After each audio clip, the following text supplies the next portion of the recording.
love lost for Modi. Sonia Gandhi had called him a maut ka saudagar in the 2007 run-up to the elections. The UPA had lobbied foreign governments to not grant Modi a visa to travel to UK and the United States. It was unprecedented. No Indian party has collaborated with foreign governments to besmirch a chief minister elected by Indian voters in this way, viewers. In short, there was every incentive for the Congress to send Modi to jail. But the Supreme Court monitored SIT couldn't find evidence against Modi, not a shred. Last year, in fact, the Supreme Court pulled up several activists for framing Modi. Some of the activists, viewers, are featured in the BBC documentary, and their SC branded false testimonies have been used to suggest Modi is guilty of conspiring to kill Muslims in the post-Godhra riots in Gujarat in 2002. As if that wasn't enough, the BBC then also dredged up an intelligence report prepared by British High Commission team of diplomats to indict Modi. The report that was marked restricted was never released or shared by the UK Foreign Office. Remember, viewers, remember, this was not a secret report. It was a merely restricted one. So by the admission of the British government, it wasn't of great significance. Interestingly, the British Foreign Office at the time was led by Jack Straw. Yes, the same Jack Straw who faked intelligence on Iraq to trigger the nation's invasion, which led to the massacre of thousands of innocent Muslims. Has anyone ever tried Jack Straw? Has a documentary been made on Jack Straw? Viewers, no. He's been given a free pass. He sits and pontificates with Indian journalists, viewers, and talks about the complicity of Modi. Think about it, viewers, think about it. The centre now, rightly or wrongly, in my opinion, wrongly, has banned the two-part BBC film suggesting that it was spreading fake propaganda and it had the potential to reopen wounds afresh and trigger communal violence. The government presently, the NDA government, has done what the UPA government had done, viewers, soon after it came to power in 2004. At that time, another Gujarat 2002 award-winning documentary called The Final Solution was banned by the then CBFC. Viewers, the UPA backed the ban. A few months later, under pressure, it reversed the ban. But when, viewers, the ban was invoked, it was also invoked on the same grounds, that that particular documentary could spark communal tensions. But viewers, an ecosystem comprising of the usual suspects wants to screen the film. Self-styled woke students from the left across JNU, Jadavpur and Jamia Millia University believe that the Supreme Court has got it wrong. BBC's documentary is the gospel. It's the truth. Of course, viewers, a large number of opposition parties have also said that the BBC documentary is the absolute truth. Down south, at least two governments are thinking of airing this documentary that the BBC itself hasn't released in India. Rahul Gandhi himself, viewers, has come out and said that truth has a funny way of emerging, clearly indicating that he also doesn't trust the Supreme Court's judgment. Last night there were clashes in JNU as the students illegally screened the film. In Jamia, left student union SFI organizers were detained for trying to screen a banned series without university's permission. Those are the visuals. Students clashed with the police and raised slogans of Inqilab Zindabad. Watch what transpired. Here's a small clip.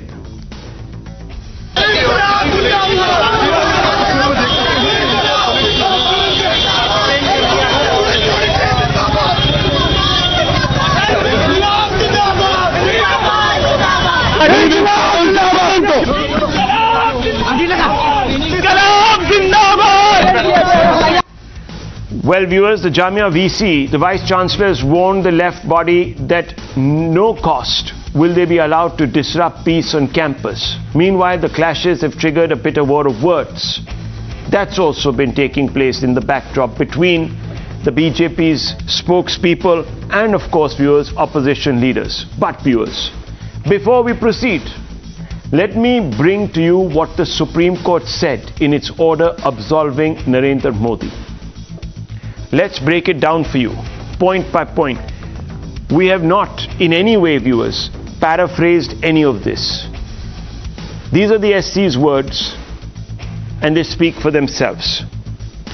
The Supreme Court justices said, appears to us that a coalesced effort of the disgruntled officials of Gujarat and others was to create sensation by making revelations which were false to their own knowledge. The falsity of their claims has been fully exposed by the SIT after a thorough investigation.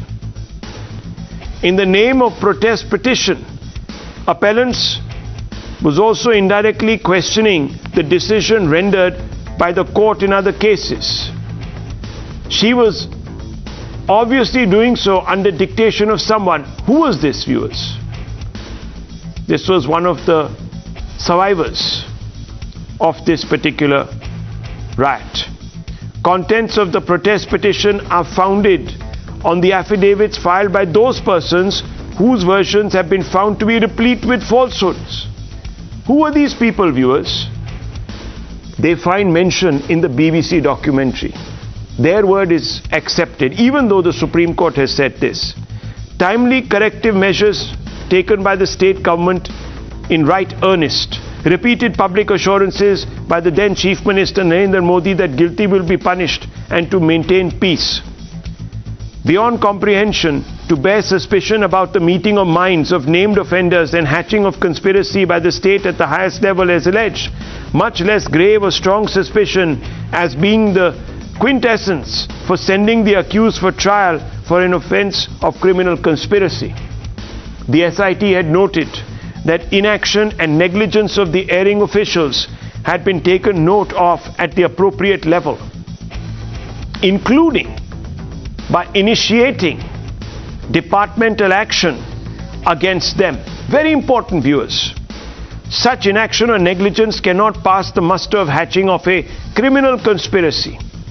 SIT has been able to collate materials indicative of the amount of hard work and planning of state functionaries in their attempt to control. Yes, SIT has been able to collate materials indicative of the amount of hard work and planning of state functionaries in their attempt to control the spontaneous evolving situation of mass violence. So here, viewers, the SIT has been cited by the Supreme Court and all the information that it had collated. This despite the handicap of administration, including the inadequate state police force required to be replenished with central forces and the army. Repeated appeals made by the then Chief Minister Narendra Modi publicly to maintain peace. So, viewers, here it was, the Supreme Court exonerating. It's not just the Supreme Court. The Magistrate Court in 2012 accepted SIT's final closure report. Viewers, had the UPA wanted, they could have gone up in appeal. Then, viewers, the Gujarat High Court upheld Magistrate Court's order, clean chit to Modi. SIT probe was monitored by the Supreme Court. Never forget this, viewers. In 2022, the Supreme Court upheld the Magistrate Court in the Gujarat High Court order. And Supreme Court said there was no pre-planned conspiracy behind the riots. That should have closed the chapter, but no, viewers. That hasn't happened. Whether it's Hyderabad Central University, whether it's JNU, whether it is Jamia, whether it is Kerala, where there was a screening by the DYFY in the Thiruvananthapuram Law College, and viewers, Jamia University today.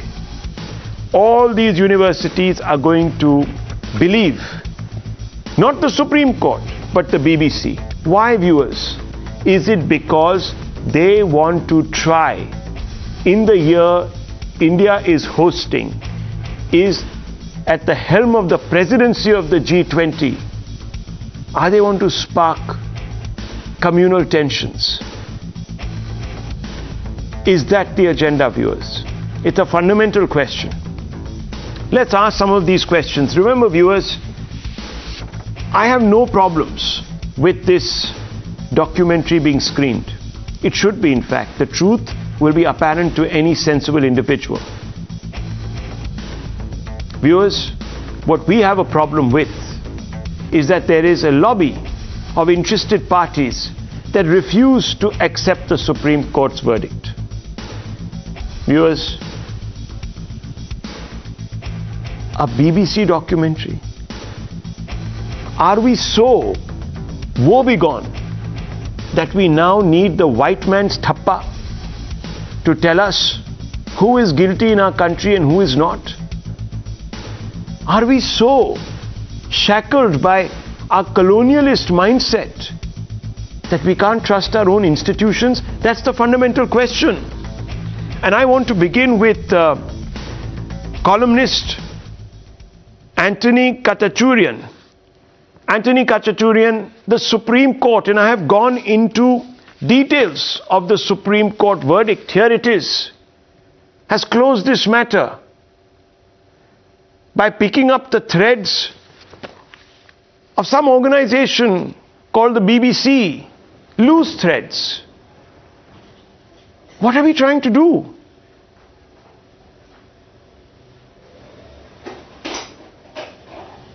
What are we trying to do? Rahul, good evening and thank you for having me on. Yes. Rahul, Go ahead. You and I well know that there are two courts all over the world. There is the Supreme Court and the courts of the land, and on the other side you have the court of public opinion. Till now in the US even, people believe JFK was killed by the government, Elvis is alive and aliens are in the Nevada desert. So let them talk. You're quite right that why are we so influenced by a white person saying something? Let them say it. We can make our own documentaries proving what really did happen or what did not happen. But why is it that because it's the BBC that we are so shaken by it, we want to ban it, we want to throw stones against each other for it? Let us make a a Times Now documentary about the war crimes committed in Iraq by Tony Blair and George Bush. Let's see how they feel about it. Why are we as a nation so reactionary? Our country is greater than this. We are stronger than this. In Sweden, there are people burning the flag, but nobody is calling them anti-national or telling them to go to Pakistan because Sweden is greater than a flag. Likewise, our country is greater than any BBC documentary or conspiracy theory. We're bigger than that. So let us act grown up in 75 years of independence. Let us act mature. Okay, you've made a documentary. Good for you. We don't acknowledge it. We have a counter documentary about your Prime Minister having killed hundreds of thousands in the pursuit of oil in the Middle East. Genocide committed in Iraq. Why do we have to be so immature? I don't know. You mentioned people who question whether JFK was killed by the person who killed him or was actually bumped off by the CIA or the FBI, what have you, and you say that there are others who wonder even now if certain indisputable facts are actually disputable, but those people are lunatics. You usually characterize them as such. The BBC is not a lunatic organization, surely. The BBC has an agenda. What's wrong in calling out that agenda, as the Indian government has done? Now remember, a very respectable filmmaker, many people said, in 2004, in fact in 2003, had made a documentary called The Final Solution. The UPA banned it for precisely the same reason. Satanic verses was banned in our country. I didn't hear the left coming out and saying, no, we all want to read the satanic verses. JNU is going to have a special reading session of the satanic verses. At that time, Anthony Katachurian, Salman Rushdie was declared a persona non grata. So he had to change his name from London to Las Vegas to Ludhiana. And he in fact took on a Christian name, short of giving up his faith. So I don't understand why there are double standards at play. Is it because a group of people, I don't know, maybe you are above it, want Mr. Modi and India's fair name to be besmirched, and therefore you want this documentary to be spread? And don't forget that those were not the times when Facebook and this horrible device that contains WhatsApp was easily accessible to everybody. Just the other day, my mother told me that the person who was accused of peeing on a lady on a plane may not have been guilty because WhatsApp had cooked up a whole story about why. And she said, have you done this story? And I said, this is fake news. So people can get influenced. And when they get influenced, they get angry. We've seen it. The Brexit referendum was influenced. So was the electoral outcome in the United States of America by the admission of their own press. Do we want people to get influenced, angry, and then resort to violence, kill each other? Would you be responsible for that, Anthony Kachachurian? So you're quite right. Your examples are absolutely spot on. But here's a great irony, Rahul. The Congress party are complaining about Narendra Modi government banning something or the other, an insignificant BBC documentary. He's using the very legal tools that they had created. And as you quite rightly pointed out, they too were on banning sprees when it didn't suit them, and now they want to cry about banning when it does suit them. So then you have to ask. So the irony should not be lost here. But I'll give you one point. So what is it that suits them? You've hit the nail on the head.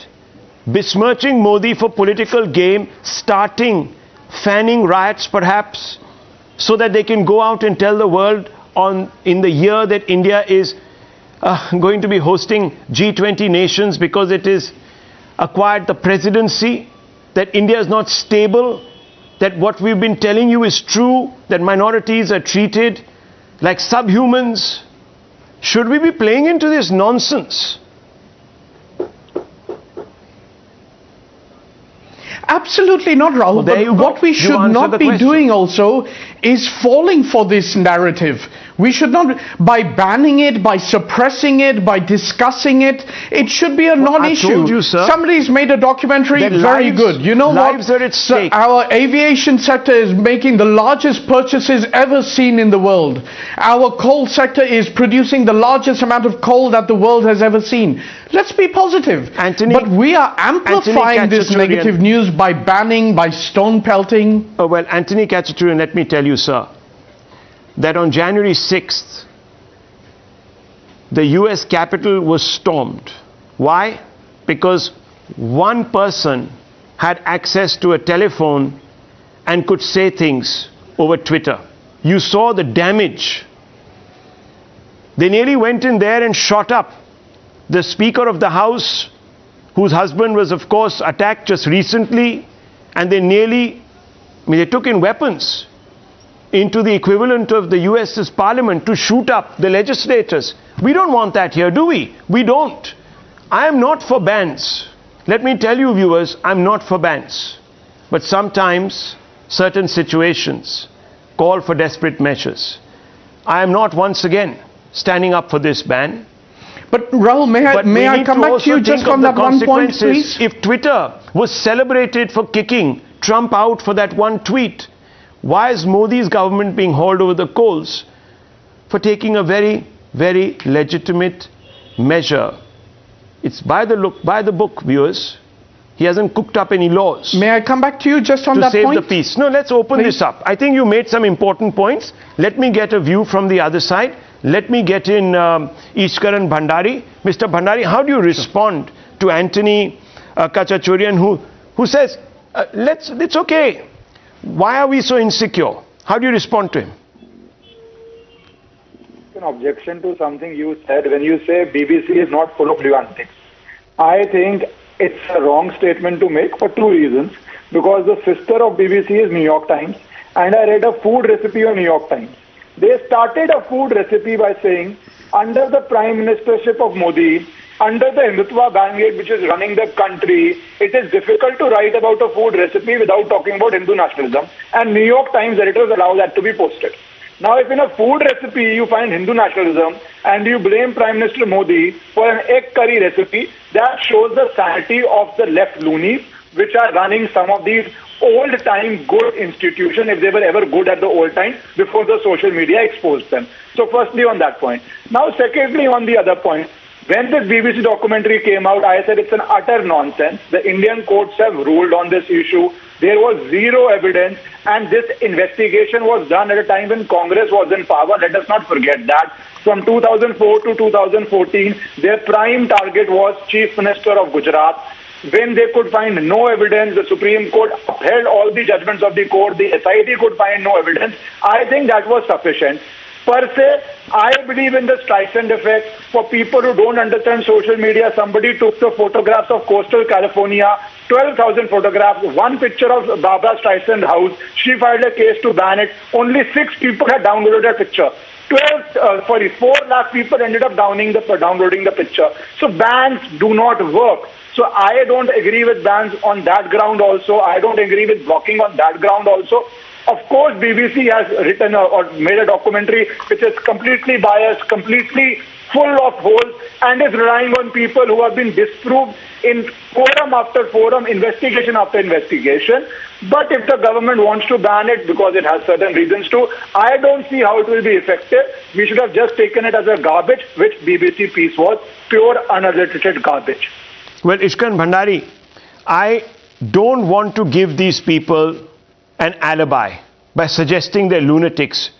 You know, insanity is claimed as a defense in some of the most serious cases, and people get away by suggesting that they lost it at that particular moment. I don't, because, viewers, there is a diabolical plot here. And I'm not saying it, the Supreme Court has said it. You know what it said about 3 individuals. The same 3 individuals who are cited in this BBC documentary as speaking the gospel truth. Am I right or wrong, Rahul Ishwar? Am I right or wrong? Absolutely, you are spot on. See, there are 2 or 3 issues with what BBC has done. With due respect to BBC, it appears to almost to be a hit job. BBC is a world-respected media organization. But having said that, this appears to be some sort of a hit job, which demeans and which diminishes the stature of Indian judiciary, Indian system. And I'm proud that Anil K. Antony is one of my friend who is a son of the former defense minister who came out. He's holding some post in the Congress. Even people like him came out and said this is undermining our sovereignty. I'm sad to say that many people in our opposition is not seeing it the way he is. He's a person who is well read. The importance is let us not use the fall for the earlier British divide and rule policy that the colonial masters have always done. They have demeaned us, they have divided us, they are again fomenting trouble in the name of communities, they are again fomenting racial hatred, they are again fomenting their old playbook. So it is absolutely important that we don't fall for it and we stand behind beyond politics. Had it happened to any other person. Beyond politics, this is demeaning India. And we should be loud and proud to say that this is wrong. And one very important thing which I respectfully differ with Antony sir, we should strongly voice our opinion in saying that this is wrong. We should not allow falsehood, misrepresentation and WhatsApp university stuff to get propagated and demean India in a larger sense, and especially in a time where India is becoming more and more of a Vishwaguru. We are leading G20, our nation is booming across the world, our economy is positively moving, culturally India is being a superpower house. So when they are doing such a kind of a bad hit job on our PM, it demeans India, and I'm very proud. Rishi Sunak rightly pointed out that he doesn't agree to this characterization. So who stands to benefit is a very important question that we need to ask. Who stands to benefit? And beyond politics, we should remember. Anthony Kachachurian has also said that someone is pushing and peddling an agenda. There are vested interests at play. Political analyst Tehseen Poonawala joins us. Tehseen Poonawala, the Congress is settling scores, the BJP says, with Prime Minister Modi. You spent the better part of a decade trying to nail him for the Gujarat riots. You failed. Now you're relying on foreign propaganda over the word of the Supreme Court of India. Has it come to this? Has Good it come evening, to Rahul. this? The BBC is obviously a foreign organization, partly funded by the UK state, and Tehseen Poonawalla, we all know, as the BJP has been saying, that the Congress has proclivities. It signs memorandums of understanding with foreign governments. What's happening here? Has the Congress entered into some diabolical conspiracy to defame India by besmirching Modi 20 years after an incident and a significant number of years after the Supreme Court has shut this case? Is that really what's happening, Tehseen Poonawalla? Forget about the ban for the moment. Questioning the motive.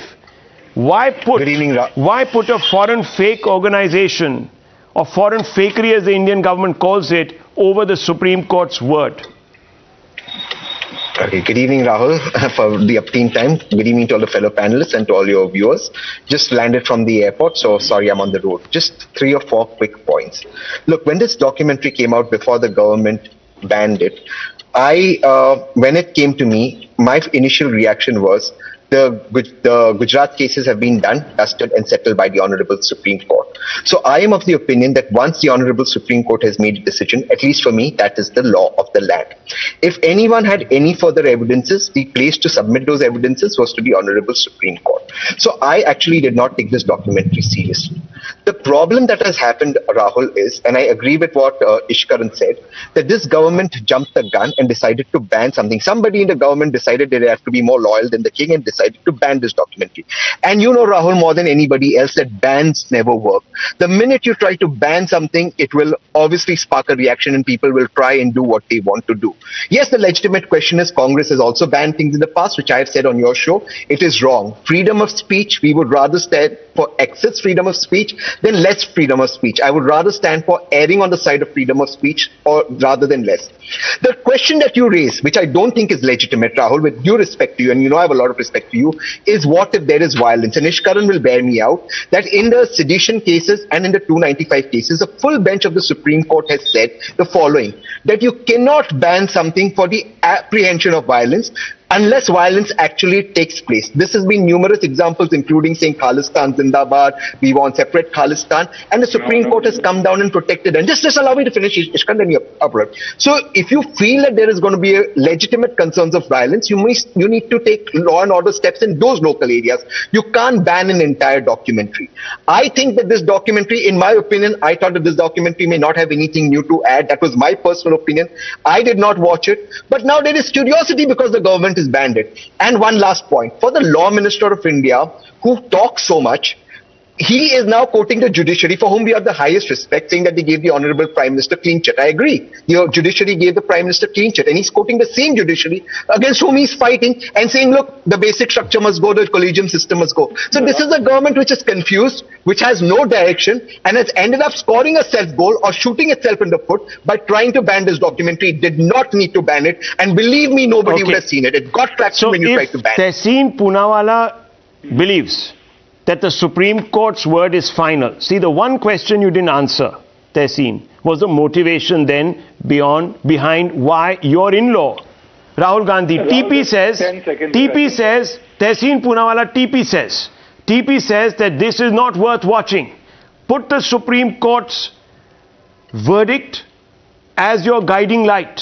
It has gone into everything that this particular documentary has raised and negated it.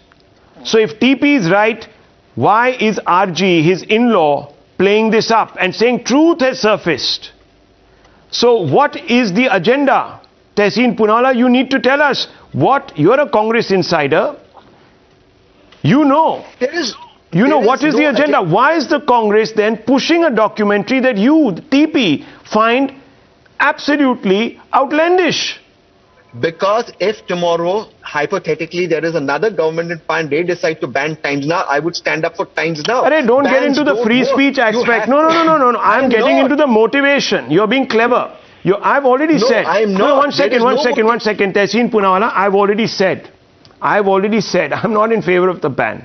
Right. But I'm asking you, sir. TP says nothing doing. This is an outlandish bit of fiction.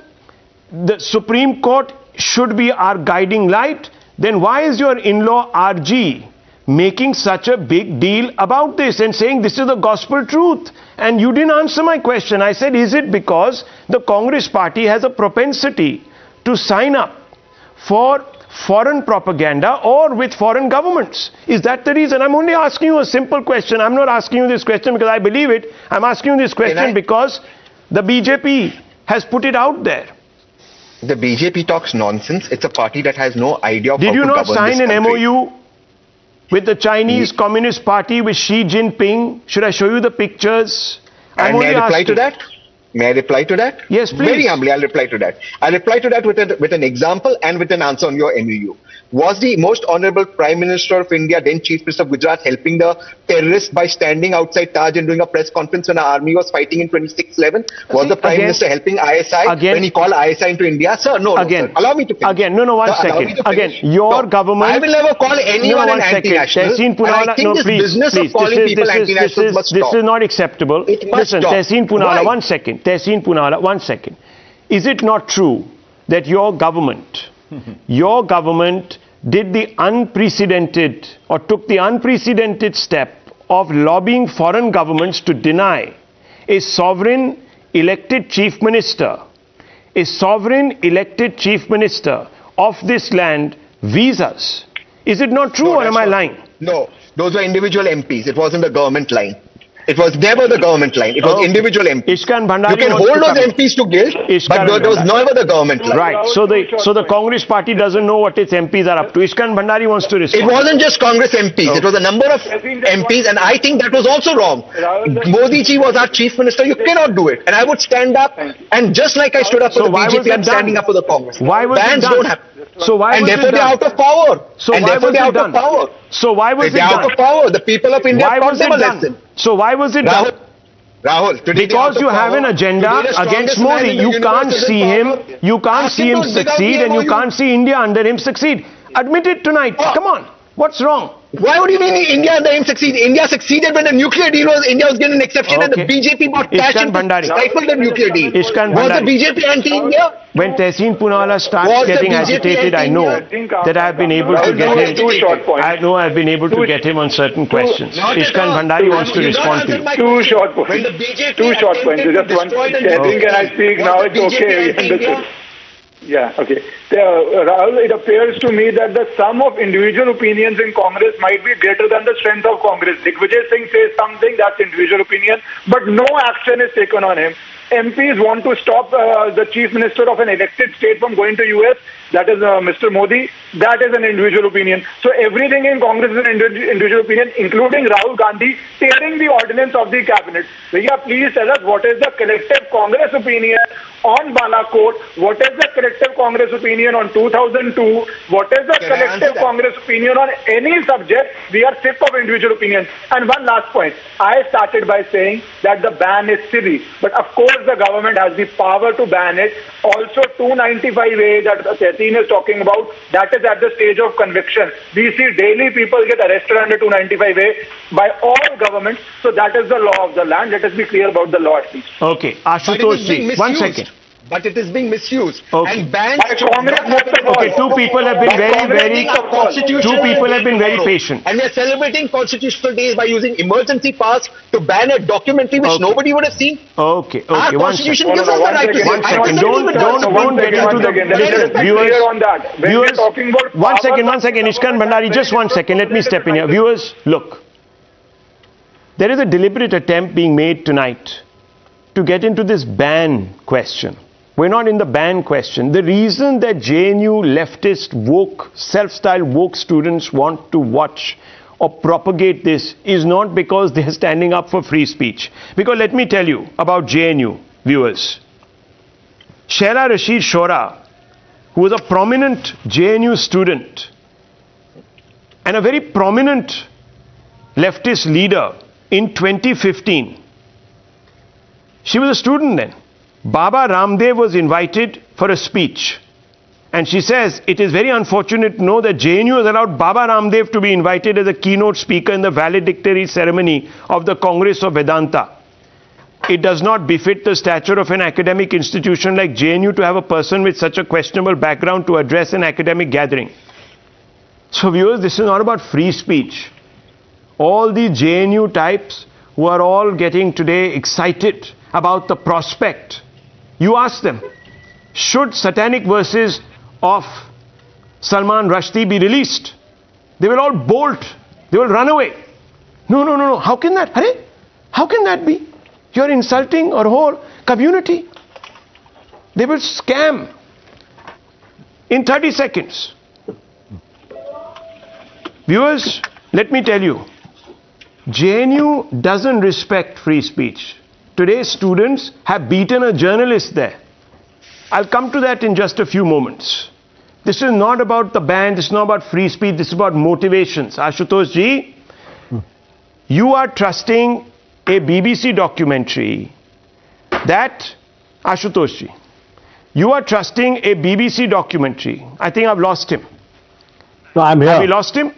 I'm here. Let's go to, yes. Ashutosh ji, now you're on the spotlight. Okay? I want to ask you. A BBC documentary based its entire claims on some godforsaken report prepared by UK diplomats. Fair enough. This report is submitted to Jack Straw. Who is Jack Straw, viewers? Jack Straw used to represent the Blackburn constituency in the United Kingdom.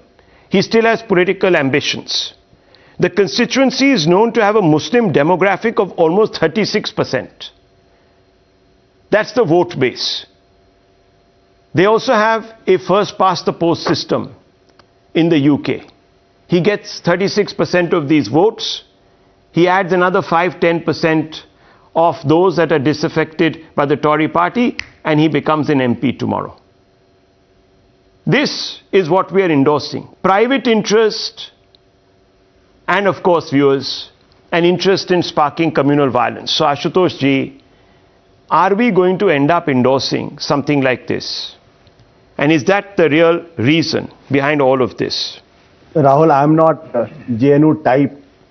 I'm a JNUite. Point number 2.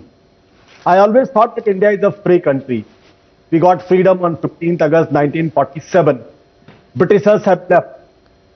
But if Britishers after 75 of independence, when Amrit Kal is there, they are so powerful that they can shake the foundation of this country. And the Prime Minister who gets only 37% vote share has become so schizophrenic that he decides to block these videos. Then there has to be some reason behind it. Supreme Court has given a verdict. Supreme Court has given a verdict. Does the Prime Minister of the country believe that people will believe not Supreme Court but BBC? He thinks that the people in the country will not believe Supreme Court but believe BBC, and that is why this bill has been blocked. This is amazing. I'm really amused about it for the simple reason. The Prime Minister should have a confidence. He is the Prime Minister for the last 9 years. He should have a confidence in himself. He should have a confidence in his own government. He should have a confidence in his own media. He should have a confidence in his own society. He should have confidence in his own people. He doesn't seem to be a confident Prime Minister. That is why he has blocked this. And I'm again saying blocked because the picture has not been banned yet. The government has invoked the emergency provisions of the IT Act and only asked Google, YouTube and Twitter to take down block. It's not banned, so it's not illegal to watch this. I fail to understand. Here is the Prime Minister, which is called to be the very powerful Prime Minister, the man who leads from the front and everything. He can't stand a BBC film. So what? A film has been made. Every information, everything that is told in this movie is known to the whole world. What's wrong in it? Okay. Let me get Sushil Pandit to respond to you. Is it not the Supreme Court of India has said that a Nero Bansi baja raha tha, jab Rome jal raha tha? The Supreme Court has said. It is NHRC at that point of time has said something. The Justice Peebles Sawant has said something like this. Haren Pandya has said something like this. What is new? When the Supreme Court has given a verdict, there's a final solution. There cannot be any further argument. Sushil Pandit, respond to Ashutosh. Yes. Yeah, thank you, Rahul. And do tell Ashutosh that you were also a JNUite. And good evening to all. not JNU type. Well, I don't wear it on my sleeve. Sometimes I have to apologize for being a JNUite, but be that as it may. There is, a lot of facts that Ashutosh and others have put forth cannot be argued with. Let me tell you, it is not anybody's argument that BBC was ignorant of the fact that Supreme Court had reached a conclusion, that those conclusions were reached based an SIT by an eminent investigator, Raghavan, that there were amicus curiae, that there were courts, magistrates, evidences, all kinds of things were done in the last 20 years. This entire process has been done to death. There is nothing new in the BBC documentary, as Ashutosh says. I completely agree with it. But yet, BBC has succeeded. And I'll tell you where. The problem is, when you are not comfortable with a kind of image that has got stuck to you, and you are busy airbrushing that image with higher perversions to the secular concept than ever seen before. When you are busy trying to bend over backwards, trying to clean up that, the enemy figures that this is your soft underbelly. Enemy figures that this is where you can be put on a back foot. Your enemies have figured that today the weakest point in your psyche is to push you, is to nudge you on your secular credentials. And when they bring this up, irrespective of facts, irrespective of court judgments, irrespective of investigations and all kinds of processes you've been through, they manage to rattle you. And it is everybody knows that banning is counterproductive. Salman Rushdie's Satanic Verses was probably the most discussed and the best known book of the previous century, primarily because of death threats and banning. So when you do similar such things of blocking, banning or discouraging or contesting, then you are giving grist to it, you are fanning it further and hurting yourself more and bearing the fact that you are vulnerable on this ground, that you are not comfortable with the image that you have garnered over the last 20 years, and that you've been busy airbrushing this image, and that is the place where you could be pinned, that is the place where you could be pushed, and that is the place where you could look nervous, look rattled, look uncomfortable. This is where BBC has succeeded, and this is where this entire storm that is gathered around this documentary seemed to be making an impact. Okay, this is the limited point. Ishkan Bhandari wants to quickly come in. Yes. Yeah, Rahul, just one thing on the lighter side. Me, you, Sushilji, everybody said they are not in favor of ban. But I would want you to ask the other panelists, are they in the favor of ban on satanic verses? That is the difference. Because even when we discuss a thing, we speak objectively that bans are counterproductive. But would Ashutosh from JNU read satanic verses on air or on his platform? Will Tehseen read? Tehseen probably may. Yes, but would Ashutosh read it? Those are the questions we need to go on, and that is the hypocrisy in India. That is why a debate on free speech okay, let Ashutosh respond. Difficult to have. I've never read this book. I don't intend to read this book because I know this is a third-rate book. This is a third-rate book. Should not be banned. This is a third-rate book. This place is a garbage. It should not stay. Ashutosh ji, you have been a journalist for many years, and I'm sure when you were a journalist, when you were on national TV, you would have stood up and said that satanic verses should not be banned. I'm sure you must have told the Congress. I said that it should not be banned. I said that on air. Wonderful. Okay. Well, it should not be banned. Book reading. It has won so many awards. Do a literary book reading on your platform. It will be very nice to be a part of that. Okay, it's a third-rate book. I will not read it. Similarly, BBC documentary, third-rate, but everyone should watch it. I haven't watched that also. I haven't watched that also. This is also rather strange. So if it's third-rate, we shouldn't watch it. If it's third-rate, we shouldn't read it. But if the other is third-rate, we should watch it. So it's okay. Anyhow, viewers, look, I'm not going down the ban rabbit hole, because I am generally in agreement with all 6 panelists that you shouldn't be banning stuff. My problem is, viewers, simply this, that today we are at a crossroads where India is poised to take flight. For the first time, we've emerged from the detritus of a COVID epidemic, and we are today, viewers, the world's leading economy. There are people, and you know from the Cold War how these games work, viewers. There are people, there are vested interests that want to drag your country down. They want to besmirch this fine country's tolerant image. They want to tar it black with the coat of communalism. So no foreign business comes here. We become a pariah nation. Viewers, we have to be careful. And we have to pick the right side. I leave it at this, viewers. I'm continuing, however, in this thread because I want to focus on the tyranny of another mafia that controls JNU. And this mafia, viewers, is being subsidized by you and I. Our taxpayers' money subsidizes these activists who masquerade, or students who masquerade as activists, viewers. And that's what's happening.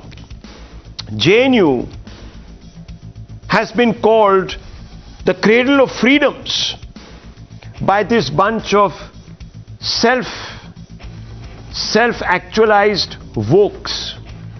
They say we are absolutely the torch bearers of free speech. Here, viewers, the Afzal gang that stood up and accused the Supreme Court of murdering Afzal Guru gets a free run. Viewers, even the Tukde lobby gets a platform. The woke so-called intelligentsia in JNU says everyone has the freedom to express themselves. But viewers, when it comes to it, when the cookie crumbles, their hypocrisy is exposed. This poor journalist who belongs to a Kerala state media channel, not state as in government owned, but Kerala state channel, Janam Television, is beaten. Watch this sequence, viewers, by the same woke left self-styled liberal lobby. Watch this. Watch this sequence. Let's boost the nat on this.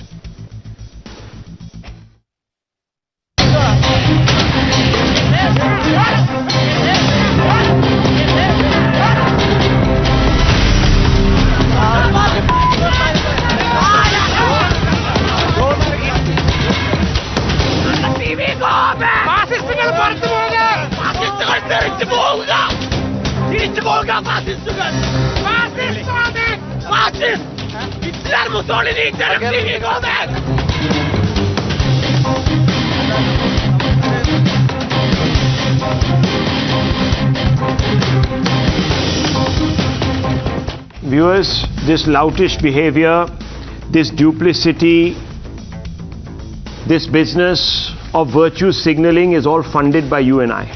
These students spend more time doing all of this, as you know, than actually studying. Most of them spend about 10 years getting their PhD while they live in very comfortable apartments, flats, digs as they're called, on campus, paying a pittance. 6.95 lakhs it costs per student per year, viewers, to subsidize their education. It's all coming from you and I. 455 crores fund by the center in August 20 for infra and research, viewers. All comes from your money. 1500 crores subsidy by center between 2014 and 15 and 2018-2019. This is what an RTI has revealed. 1,000 per month per student. Utility and service charges paid by UGC, all coming from our pockets. Over rupees 200 crore per year. This is the UGC's annual payout to JNU, and this is what it's subsidizing. These louts, viewers, this closed fraternity, not university. Sushil Pandit, What goes through your mind when you see this on the one side and you see JNU students, JNUites, stand up for free speech, freedom of expression?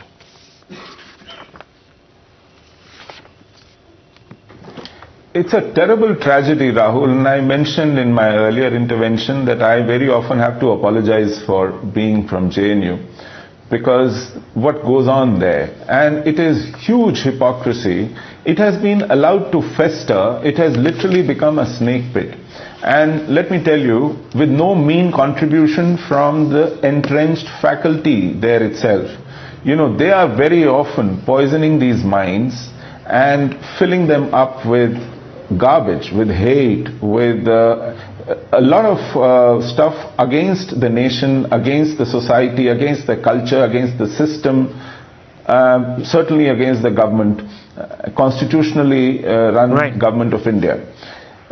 Slogans like India is a colonial state, that we are at least 17 to 18 nationalities yoked under this colonial state, which is a successor to British colonialism. You know, stuff like this, and people believe it, and words like fascism, words like Nazism come very easy to them. They don't even probably know where they're applying these. And well, they're certainly behaving like leads to brown shirts, February fascists 9th themselves. I.e. the Congress ecosystem constantly talks about the media being under attack in Modi's Raj. This is what you say. Will you speak up for the Janam TV reporter Gautam Narayanan? Will you speak up? Should your party not speak up? Should the Congress party not come out and say we stand by Gautam Narayanan and the students who did this should be expelled? Why are they silent? Why is the Congress silent? No one is silent. Terrible behavior. Really? Where has the Congress tweeted on this? Where has it spoken on this? Where is one spokesperson's reaction on this? Tell me. Sure, sir. I'll just make my point and I'll be very brief and quick. Terrible behavior, absolute gundas should not be acceptable. I have only 2 points. If JNU is such a disgraced institution, is Nirmala Sitharaman, Shivshankar, all of them, and most of the viewers is not standing for election. That's the problem. He's the right person. Oh, come on. For the right job in the Congress party. He's not standing for election, so he can say all this. His party stands for elections, and they can't say this, viewers, because they will realize that even the 2% votes that they're getting today will go. No, that's the problem. By a thumping majority. I leave it at this. Sir, allow me to finish. I leave it at this, viewers. You've seen it. The Congress is yet to react. No other party from the opposition is standing with this person. Why? Even the woke, self-styled wokes at the Editors Guild are quiet. Funny that, isn't it? I leave it at this.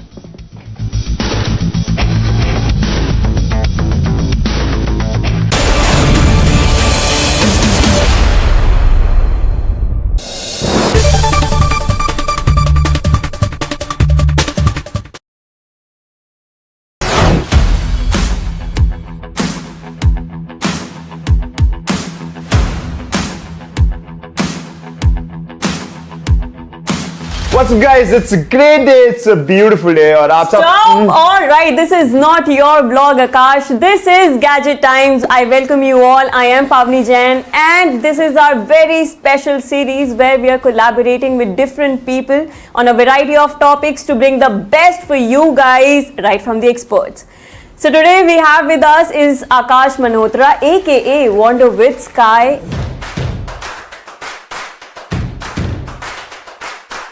And he is somebody who creates insane and crazy travel content, goes to offbeat places and also does a lot of off-roading. Off-roading पे मैंने stress इसलिए दिया था क्योंकि ऐसी जगहों पर travel content capture करना becomes a little bit tricky, but this guy, he does it very right.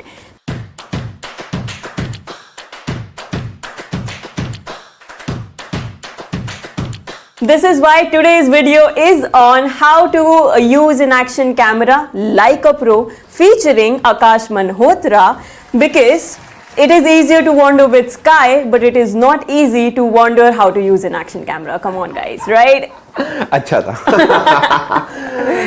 All right, so to begin with, which is your go-to action camera, your most trustworthy device in the most challenging situations?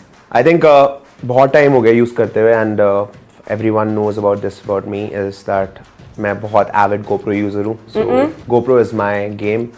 Oh, all right. As we can see, so we have lot of GoPros here. So इतने सारे GoPros use कर लिए हैं, तो सबसे important सवाल GoPro को इस्तेमाल कैसे करते हैं भाई? ये please हमारी audience को बताइए. ये I think ये जो this question which was asked, right? इस्तेमाल कैसे करते हैं?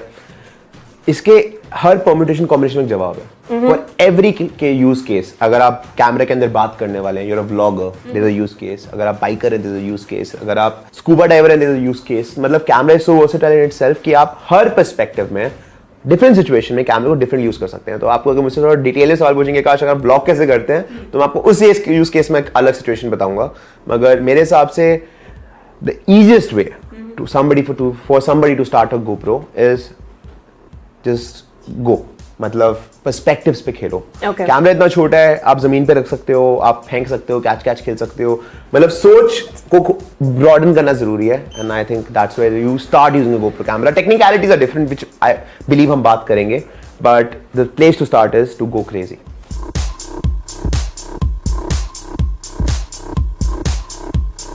बट यहाँ पर हम जेन्युइनली ये सीखने वाले हैं कि एक्शन कैमरा को यूज कैसे करते हैं. तो खेलना मत, जैसे कि आकाश ने अभी बोला.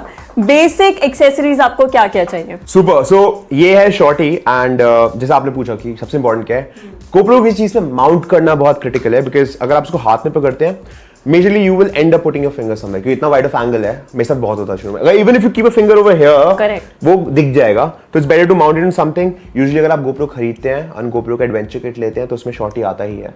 So if you should be very smart enough to buy that, so you just mount on a shorty and you shoot yourself while you're talking. GoPro is about perspectives. It's not like a phone. तो अगर आपका हाथ दिख रहा है तो cool लगता है. So you need to really, get your mind working like that कि हाँ ये cool है. So this is important to have something to hold GoPro. Also it gives you a place where you can keep it. अगर आपको चलते हुए shot लेना है. See, GoPro के साथ सबसे important बात ये है कि you have to understand कि camera is an extension of yourself. अगर आप ऐसे सोचेंगे तो आप डिफरेंट पर्सपेक्टिव पे खेल पाएंगे. So that's where you start using a GoPro. And I don't think as a starter you need anything more than a camera and a शॉटी.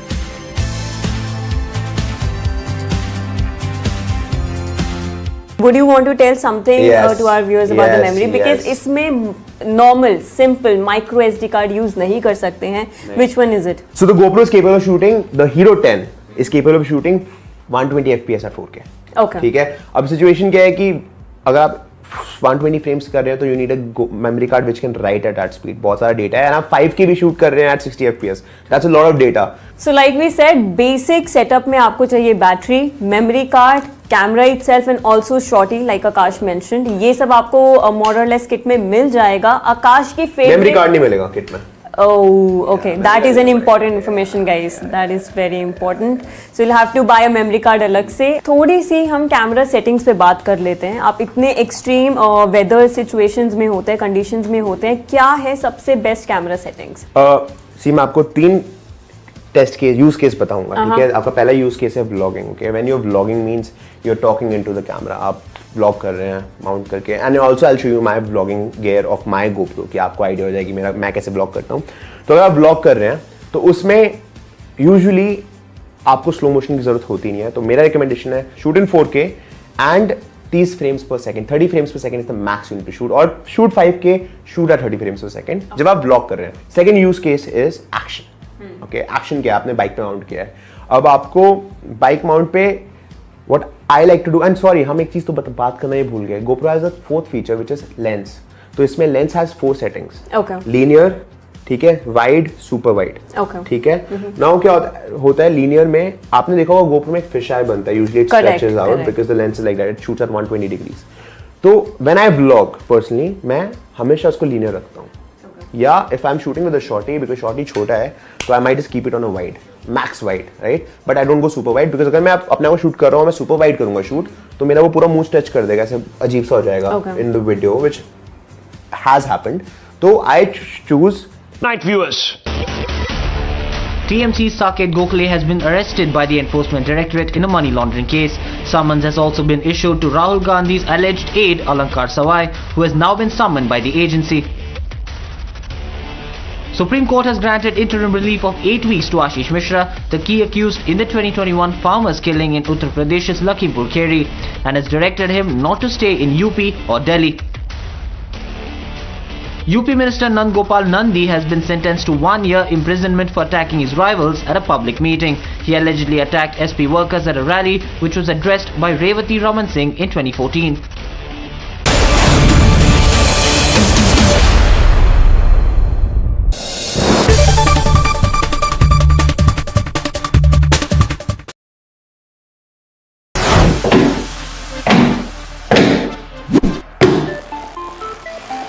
So guys आज हम हैं यहाँ पे with the Galaxy A14 5G and ये Samsung का नया budget smartphone है. Let's see इसको अनबॉक्स करते हैं.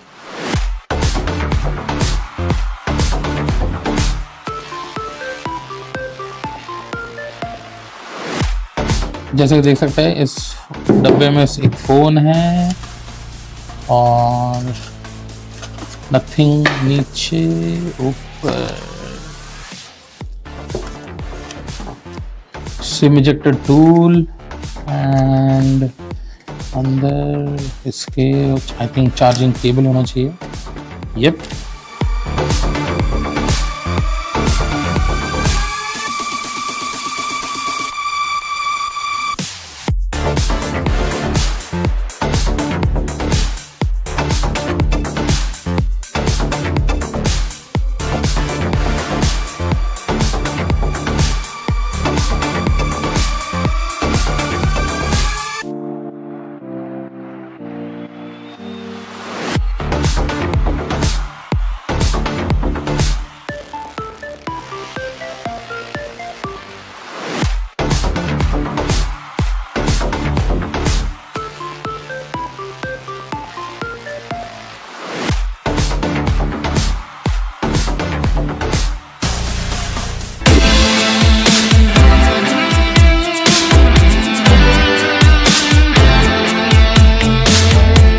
हेलो एवरीवन, स्वागत है सभी का टाइम्स ड्राइव में. मैं हूं अंकुर तनेजा. बगल में मेरी खड़ी है लेक्सस की RX जो यहाँ ऑटो एक्सपो 2023 में यहाँ पर अनवील करी गई है.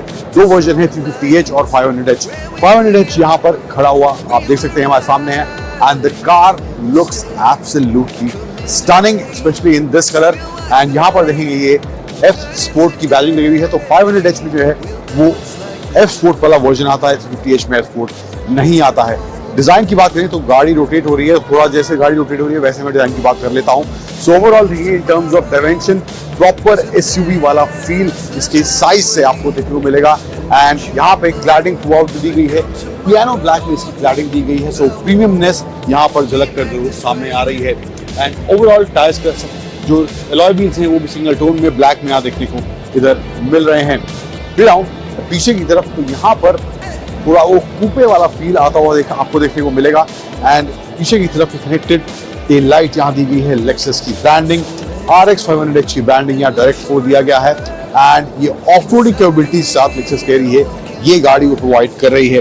एंड नीचे भी ओवरऑल जो बॉडी कलर है उसी को मैच करते हुए इसका बम्पर भी यहाँ पर देखने को मिल रहा है.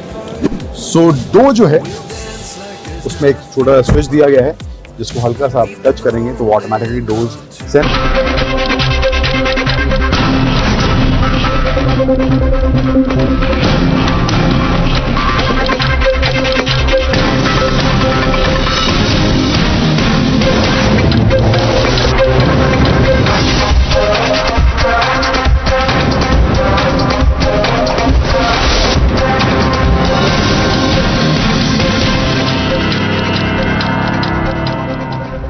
Good evening, ladies and gentlemen. The BBC documentary on Prime Minister Narendra Modi has sparked a big showdown as despite the ban imposed on the screening of the film in India, the alleged propaganda docuseries was screened in campuses of JNU, the Punjab University, and an attempt was made to screen it in the Jamia University campus as well. The left and Congress student bodies vowed to screen the docuseries, claiming that in a democracy, the right to dissent cannot be crushed.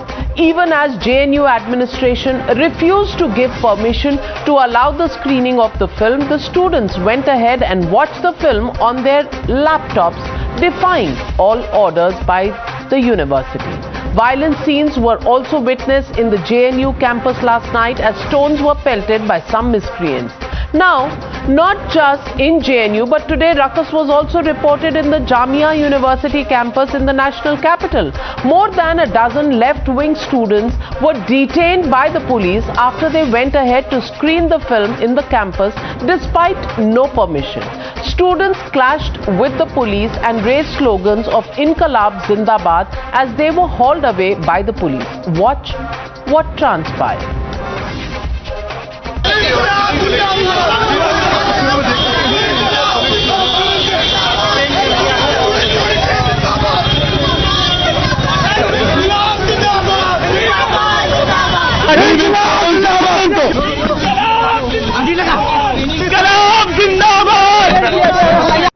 This hooliganism just didn't end here. The NSUI today also arranged a screening of this docu-series on in the Punjab University in Chandigarh. However, the screening was stopped midway by the Punjab University administration. Let's also now show you these visuals of ruckus that played out in JNU last night, where the left-wing students didn't even spare a journalist covering the protest. The journalist, who was just doing his job, was heckled, shoved and pushed by the hooligans. Listen in to his charge. Yesterday evening, we are continuing giving a live related with this BBC documentary. After 11 o'clock, you know that there are some clash happened between two student organizations. In that time, there are some students came from the campus. They attacked me and my cameraman without any provocation, because we are giving live about the documentary. So they are raising some slogans. They are raising slogans against RSS, BJP, and they says that our channel JNU TV, it is very close to RSS in Kerala. So they so immediately we back to our office. Today, as chaos erupted at the Jamia campus, the VC of Jamia University warned that those who attempted to disturb the peace in the university will be punished. But the students continue to remain defiant. Actually, it's a matter about the freedom of speech and expression, which is enshrined in the Article 21 of our Constitution. So, to protect our basic right, we'll struggle. And this struggle will continue in our future times also. That inside and outside Jamia Millia University. चाहे वो screening हो, चाहे वो धरना, दोनों हमारा right है. It's a democratic right. Tomorrow, 26 January on Republic Day, when we celebrate the Constitution, we are witnessing this in Jamia, where our democratic rights of the students are being managed. But who's fanning this fire? In fact, the fire is being fanned despite a clean chit from the courts, despite a legal inquisition for 21 years, despite a Supreme Court monitored SIT looking into the case, despite the fact that the then Chief Minister of Gujarat, Narendra Modi, even spent a whole day answering questions from the SIT. Based on what is this BBC documentary? It is based on Jack Straw's account, a man who has a checkered past as far as his own track record is concerned, including some indications of his intelligence of which led to the UK and its action in Iraq. And that's why, while some call this a conspiracy to muzzle free speech, there is a larger part of India which is asking the question, why is a deliberate attempt being made to question the clean chit given by the Supreme Court of India and fall prey to a foreign narrative? Listen in to the charge and counter-charge on the political front. The timing, all these things will have to be taken into consideration. This is the time when India has assumed G20 presidency. Why this particular time has been chosen to bring out this scurrilous material? So you can't ignore these things, and particularly coming from a source who had predicted, who were ruling over us for 200 years. See, I don't think that our sovereignty is that fragile that that it will be affected by a film on a foreign television channel. To my mind, both the arguments that are being made on the government side, first that it will affect India's sovereignty, and second that if it is screened it will affect national security, those are very, very strange things to say, because they give the impression not only that India is very thin-skinned, but also that India's sovereignty and national security are so weak and so fragile that they could be affected by a mere film. Some fringe elements who are out to create trouble, who are not in support of the national interests, who are more interested in some foreign masters, they are doing this. I mean, this is all part of the same attempt to prevent any criticism of those in power. If students in JNU want to see a documentary which has no ban on it, why should they not? And then to go to the extent of switching off the electricity, what kind of message are you giving? So the legitimate question we are asking tonight, whose bid is it to disrupt peace and create a narrative? That's the question, and that's the debate. BBC Campus Clash, that's the hashtag and the debate coming up on the other side. You're watching the News Hour at 9. Debate number 1 on Times Now, Super Prime Time. Joining me tonight, Ratan Sharda, author, Sujata Pandey, political analyst, advocate, Waris Pathan, national spokesperson of the AIMIM, Saira Shah Halim, leader of the CPM, Kamruzaman Chaudhary, leader of the Congress. But my first question goes to Dr. Anand Ranganathan, author, scientist, and a regular on the news. And Anand Ranganathan, I want to ask you, who gains from this entire controversy, and why are universities falling all over each other to put up and screen this film? I mean, there are a lot of other docu-series that they should be looking at. Why just this one? Good evening, Navika, and good evening to all my fellow panelists. As to answer your question directly, who gains, I am not very clear, because on first impression, BJP is certainly not gaining by banning this documentary. A step which is profoundly silly. Besides being draconian, it's in fact funny, if not tragic.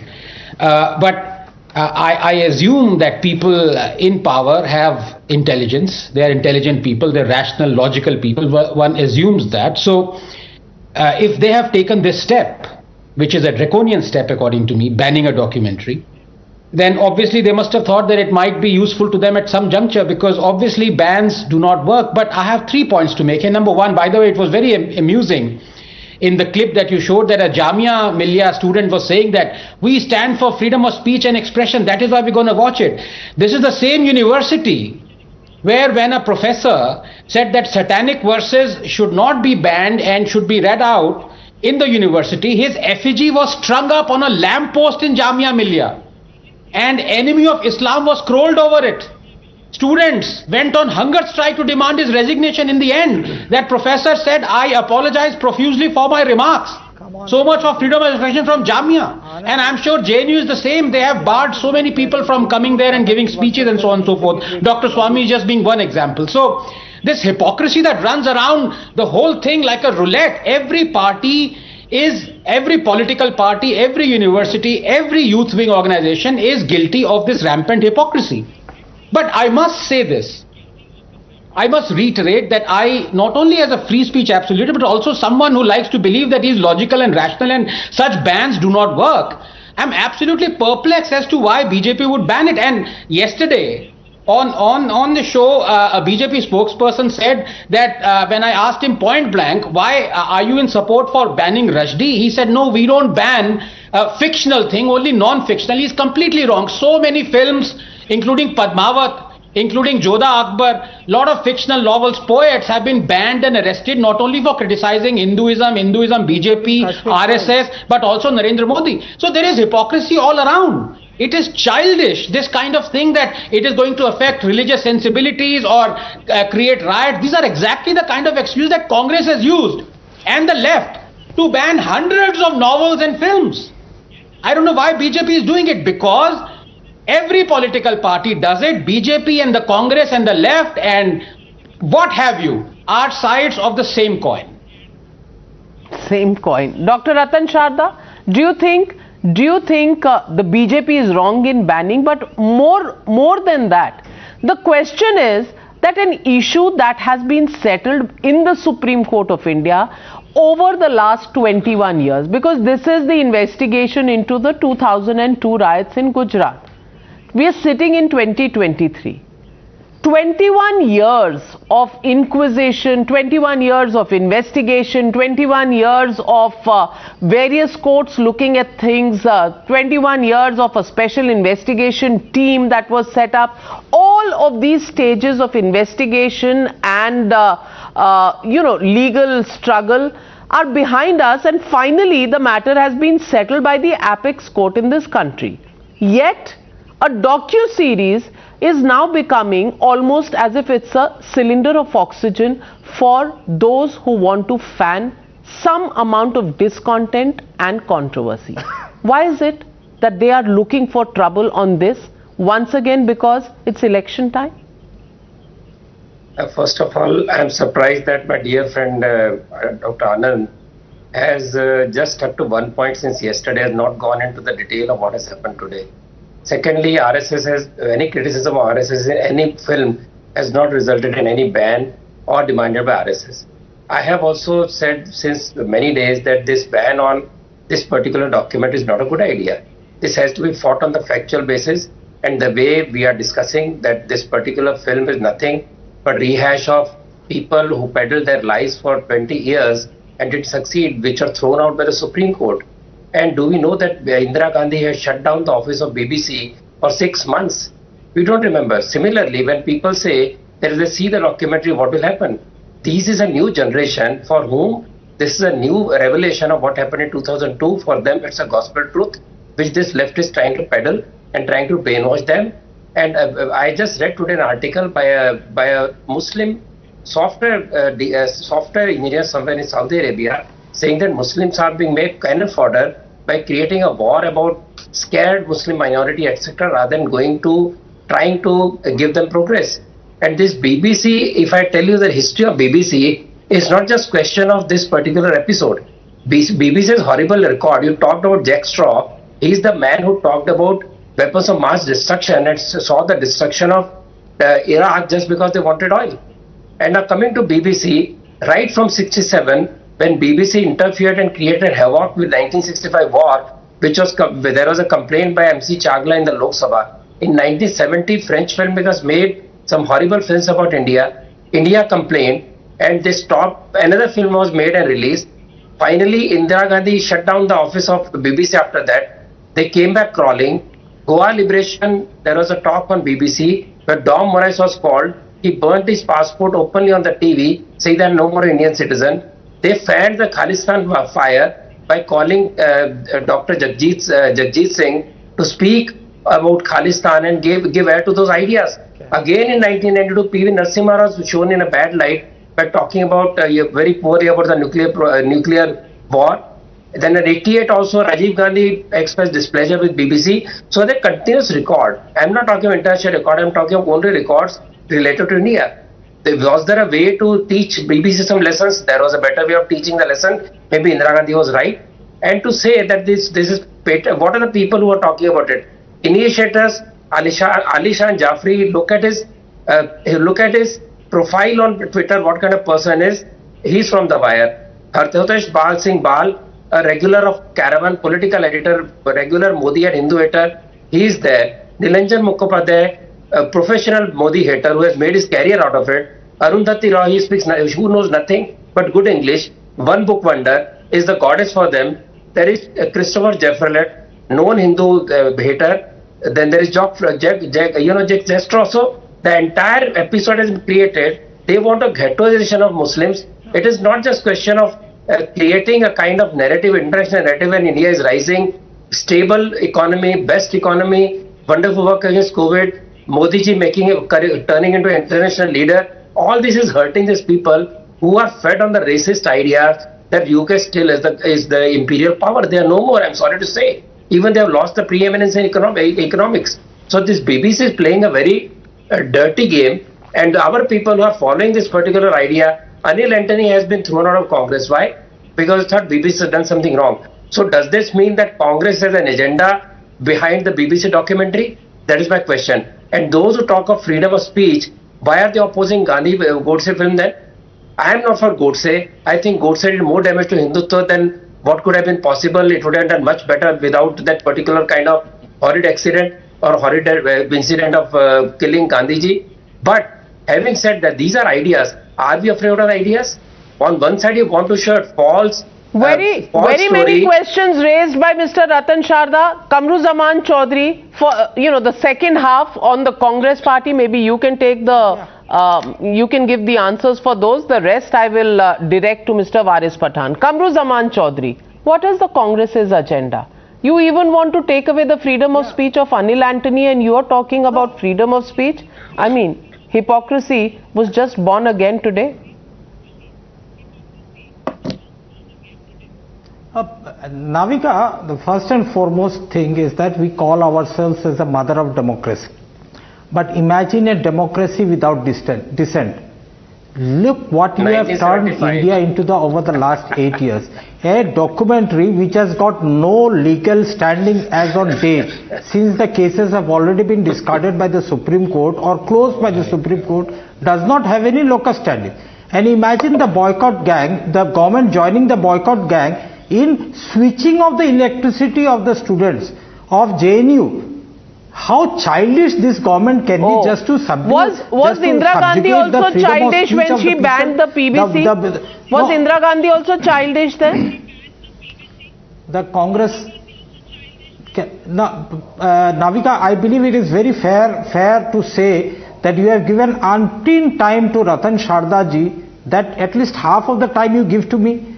My second point is that if Navika and Kamru here sit together and have say that we have a right to know what happened during the Aurangzeb's time, though we do not have any power to change what happened during Aurangzeb's time, don't we as a mother of democracy have the right to know what happened during Modi's Gujarat of 2002?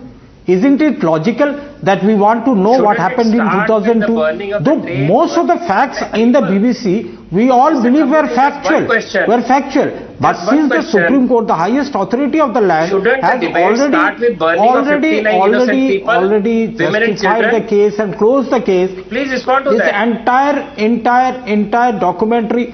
अरे रतन जी आप मेरे को ये बता देना, जिस दिन आपसे डिबेट में बैठूंगा कि आरएसएस, एबीपी, बीजेपी और विश्व हिंदू परिषद, बजरंग दल, राम सेना, ये सब में क्या अंतर है, उस दिन आपसे डिबेट में बैठेंगे, तब तक बात सुन लीजिए. अगर आप वो 59 आदमी का जो हत्या हुआ है उसका बारे में अगर बात करना है, then it is very logical that we speak about the Nelly massacre of 3,000 Muslims, the genocide. No, but he's also asking a legitimate question. Ratan Sharda ji is also asking a legitimate question, Kamruzaman Chaudhary. He is saying 2002 was not the beginning of riots in Gujarat. 1969 was. उस पर भी एक docu series बनानी चाहिए ना? No. नहीं. No. Of course. I say the Kashmir files, the Gujarat files, the Nelly files, the Kashmir files, the Kerala files, the Muzaffarnagar files, the Muzaffarpur files, everything should be known to the people. How these parties of the right-wing ecosystem, they have spread venom in the society, leading to intolerance amongst our communities. These are the hate mongers that need to be identified and kicked out of the country. These people need to be slapped on the first place. These are the people who have created the Nelly massacre. These are the people who have led up to the genocide of Gujarat. आंधी and किस्सा कुर्सी का उनको क्या करना चाहिए था? वो तो हिस्ट्री हो गया. I support my friend Anand ji out here. Any film in India should not be banned. But then the government from 2014, you see, more than 4,000 communal riots have taken place in the country after that. Now what are the reasons for these communal clashes?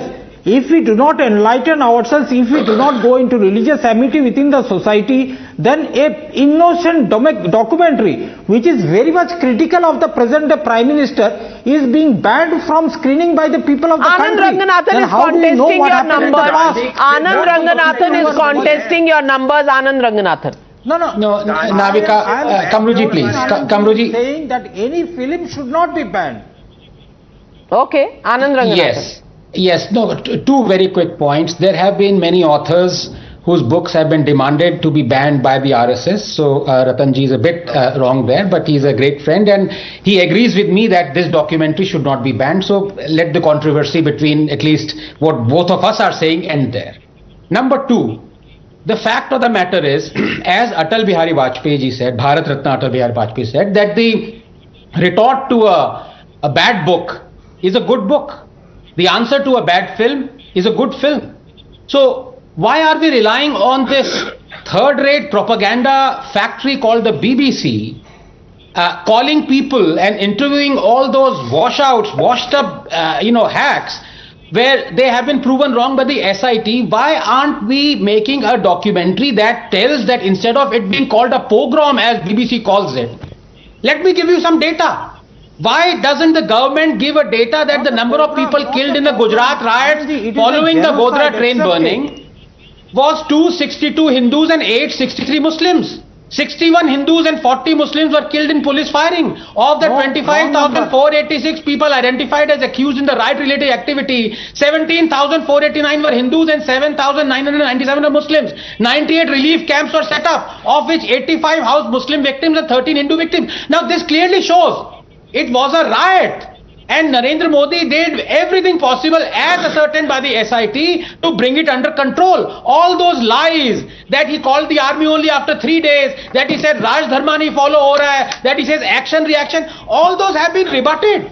But I ask again, instead of banning this washed out horrible documentary that is a landfill of lies and propaganda, why don't you make a documentary of your own and instead of banning it, show it everywhere? That's the answer, as Atal Bihari ji said.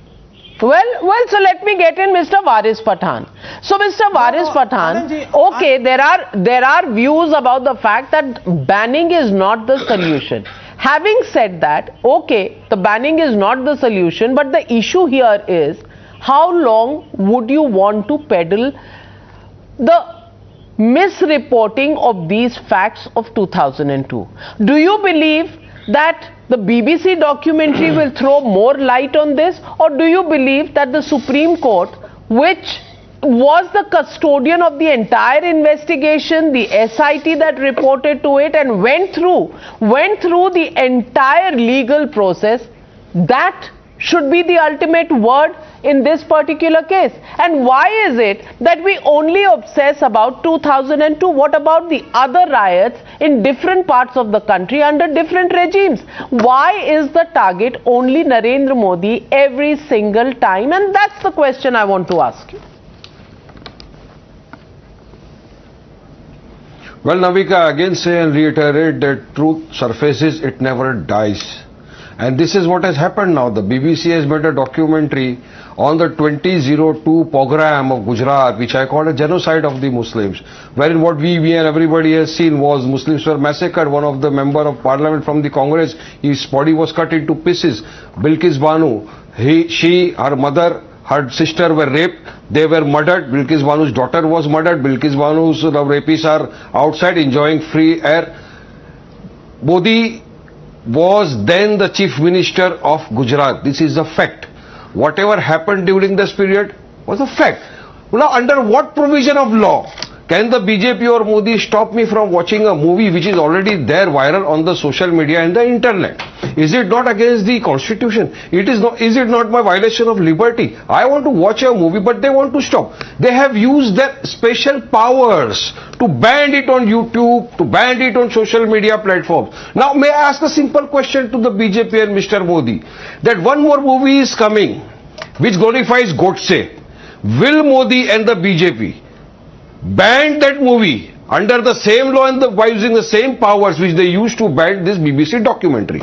And how can you stop the students from watching the movie? It is their own fundamental right. They want to watch a movie. They want to create nuisance. Yesterday stone throwing was done, and what my instructions are there and what we can see from the media is that the stone pelters were from the ABVP wing.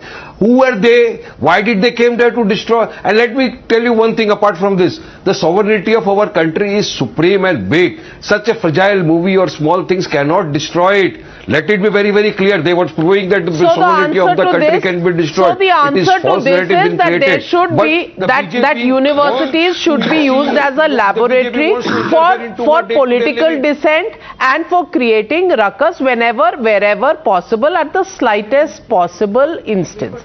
Saira Shah Halim, is that what universities are meant for? 2013 Prime Minister Modi himself, he praised the BBC. So, I'll tell you one thing very clearly, that nothing, one second, can we just stop the cacophony? I'm waiting very patiently for a very long time. Yeah, can I talk now? Waris Pathanji, Saira Shah Halim coming in. Yes, Saira. So I would say one thing, Navika, please allow me some time the way you've given to the other panelists. I'd like to state one thing, that nothing shown in the BBC documentary is surprising. However, the most ugly thing that you're witnessing are the media cronies who are trying to whitewash cases of violence and a pogrom to make it all acceptable. That is really unfortunate. Now I'd like to iterate here once again that under what sections, we know that Rule 16 of the IT Rules 2021 has been imposed. And here the rule is that this rule applies when there is a state of emergency. Now I want to know, because the right wing here keeps criticizing about the emergency during Indira Gandhi's time. So what kind of emergency has befallen the nation that the government is so petrified and scared about? Here I'm telling you something, that the students have become the enemy of the state according to this government. Here there's been a huge ramp up of the police patrolling the varsity. They are armed police, tear gases and cannons have been used, and I'm asking for what reason? Simply because they want to show the truth of what happened in 2002. Is that a crime? To show a war crime? And if young students get to see a documentary, has that become a culpable crime in India? What is exactly wrong happening? Here we need to call this out. Here we need to understand. Saira Shah Halim, then let me ask you. The truth is in the BBC documentary, but there is no truth in the Supreme Court judgment which called this a political agenda. I'm asking you, do you have faith in the Supreme Court of India? The Supreme Court of India said that one man was targeted for political reasons. Would you want to believe the Supreme Court, or would you see truth, as you call it, only in the BBC documentary? Navika, I said that in the beginning, it is not something new that the nation doesn't know. But you called it the truth. Appalling is, but you called it the truth. I'm questioning you on your label of truth that you have put on the BBC documentary. I'm questioning your label of truth. Are you saying the Supreme Court was quoting falsities and the BBC documentary was quoting truth? Around the world. Okay, Navika, I'll answer that. Navika, I will answer that. So BBC is committed to show major incidents that transpire across the world. They don't have any political agenda. And blaming an independent body, blaming a foreign, a channel of complicity that they want to destabilize the nation is a little too much, I think. All right. Maybe you have more faith in the BBC than many other world leaders, but Anand Ranganathan, Ratan Sharda and Sujata Pandey all want to jump in. I'm going to be blamed for this, but yes, Anand Ranganathan, go first. Your name begins with A, so go first. Thank you. Sara ji is like my elder sister, and Waris Pathan is like my elder brother. But I must say this, the amount of hypocrisy on display out here is absolutely astonishing. Please chill. Anand, I'm much younger than you. Please chill. All right. That's a bad one. That's a bad one, Anand. Never call a woman your elder sister. She's always younger. I have been mistaken. You might be younger by age, but you look elder. But sorry, I take my word. That's even worse, Anand. Just I take my word. Don't compound your faults and mistakes, please. Tara ji is my younger sister. I hope she is satisfied now. And Waris Pathan Saab is my younger brother. वो भी कह दूं? Waris Pathan Saab. But please, can I please expose their hypocrisy in 30 seconds? Sara ji belongs to a party. Today they are talking about freedom of speech and expression. They banned Taslima Nasreen's book, Lajja. I want to ask her, have they unbanned that book in Bengal? And Waris Pathan Saab, he is waxing eloquent about freedom of speech. First time he lost a debate to me, he sent biryani and a casserole. You know why he lost that debate? Gracious of him to have sent biryani. But you know why he lost, Navika? Because on your show, I challenged him and I told him that 3 of AIMIM legislators were arrested for threatening to behead Taslima Nasreen in Hyderabad. They nearly killed her for her book Lajja. And these are the 2 people who are today waxing eloquent about freedom of speech and expression. Wah! Wah, Modi ji, wah! Well, that's the hypocrisy that's on display. But Sujata Pandey, Ratan Sharda ji coming to you, Sujata Pandey hasn't spoken. Sujata Pandey. The BJP and you all made it a super hit film. Navika, is it a coincidence that the same gang who shouted Afzal hum sharminda hai, tere qatil zinda hai, Bharat tere tukde honge, inshallah, inshallah, those who hold the entire city for the CAA, for a ransom, and these are the people who are same people who get the political mileage, post, and are joining the Bharat Jodo Yatra, are the ones who are coming on every debate and defending this documentary, which is nothing but a bed of lies. Why? The entire documentary is based upon the version of the jackstraw. The man has not only a checkered past, but has actually can be called as responsible for destroying an entire country. The weapon of mass destruction in Iraq was never found, but he claimed that he sent someone, his entire inquiry was done, and weapon of mass destruction were hidden in Iraq. Nothing got found. And he's the same man who's known to be a Modi hater, a Hindu hater.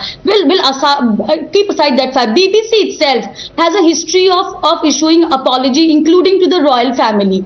You understand, after 27 years, they issued apology to Prince Charles for fabricating an entire alleged affair between the nanny and the Charles. Well, that's being set aside. Now I tell you the entire, why is this thing, why the timing is very important. 24 is round the corner.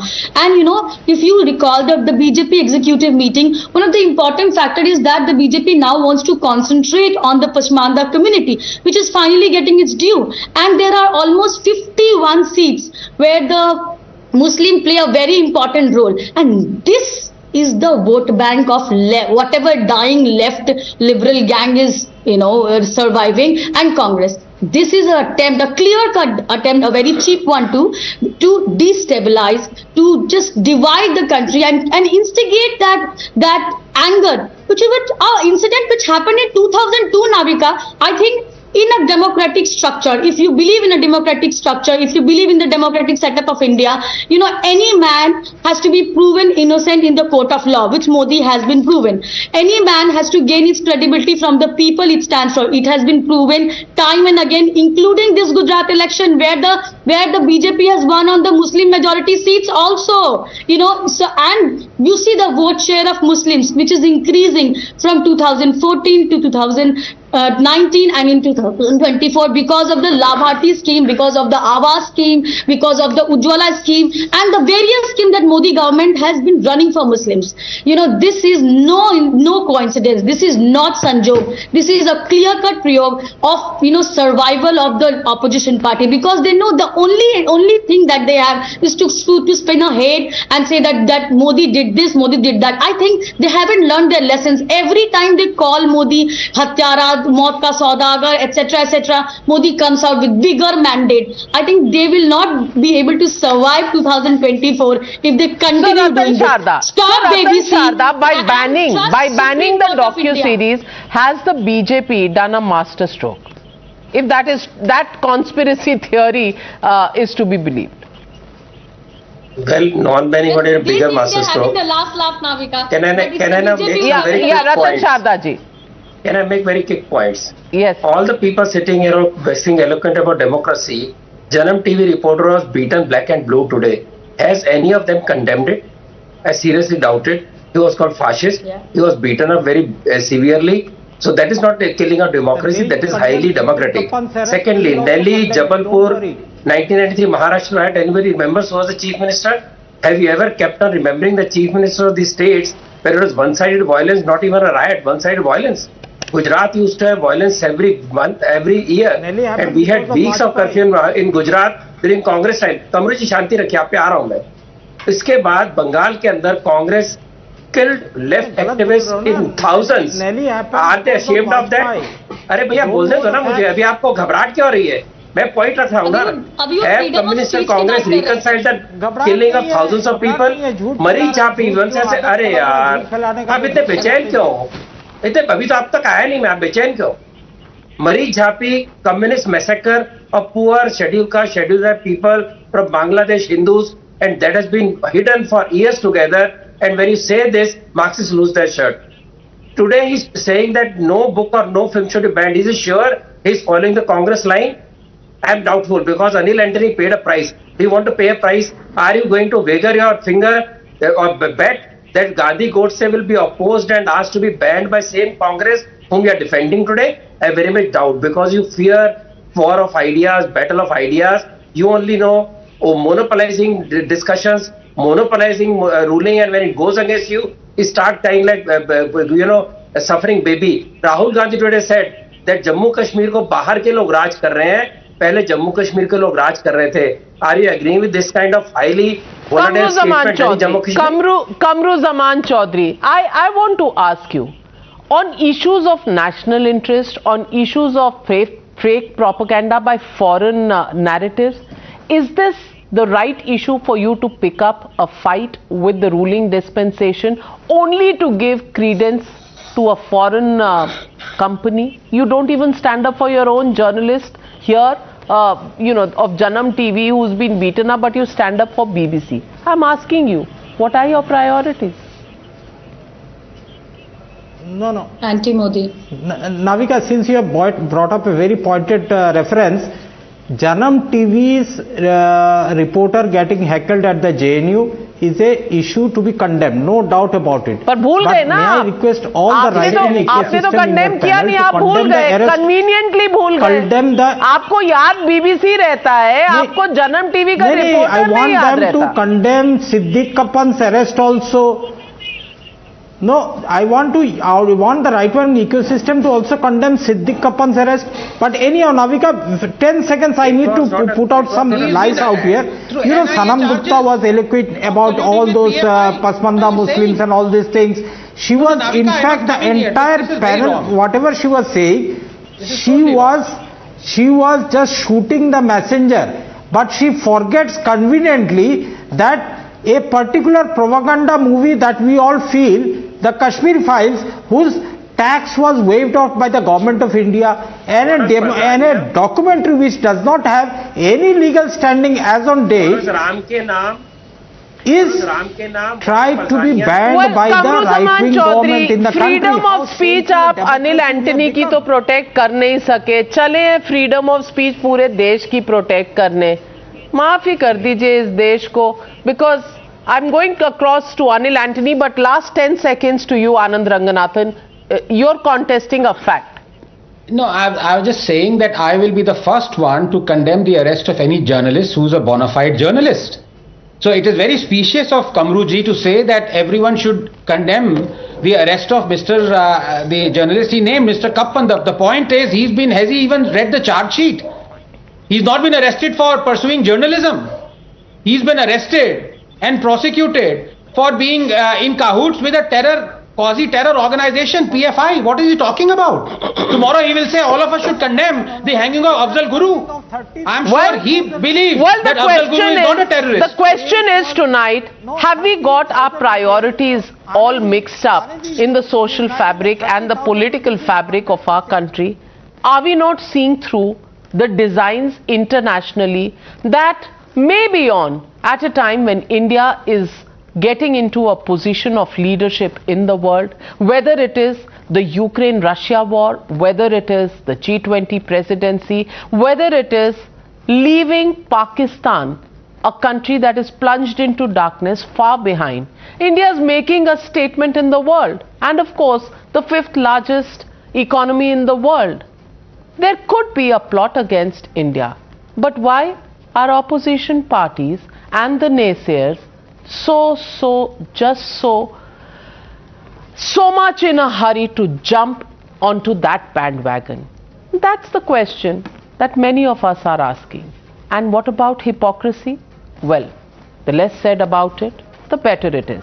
Because, ladies and gentlemen, the so-called free speech crusaders in the Congress party today have faced a setback after senior Congress leader A.K. Antony's son, Anil Antony, quit the party over his refusal to redact his tweet on the BBC documentary in which he had claimed that placing BBC's views on Indian institutions was setting a dangerous precedent and would undermine India's sovereignty. Anil Antony tweeted saying that he refused the intolerant calls to retract his tweet by those fighting for free speech within his party. Anil Antony joins me on the News Hour tonight. Thank you for joining me, Anil Antony. And Anil Antony, I want to ask you, was it a hurried decision by you to quit the Congress party? And it was a no-holds-barred tweet and letter that you put out. Who actually asked you to retract your tweet?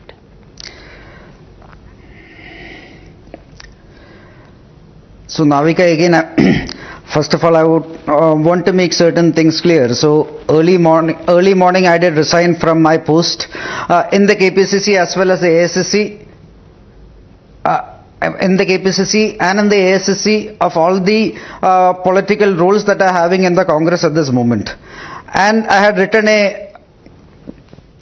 getting echo, Sharif, if you could sort that out. Yes. Go on. Yes, Anil Antony, we can hear you. And I had... Yes, thank you. Yes, now it's better.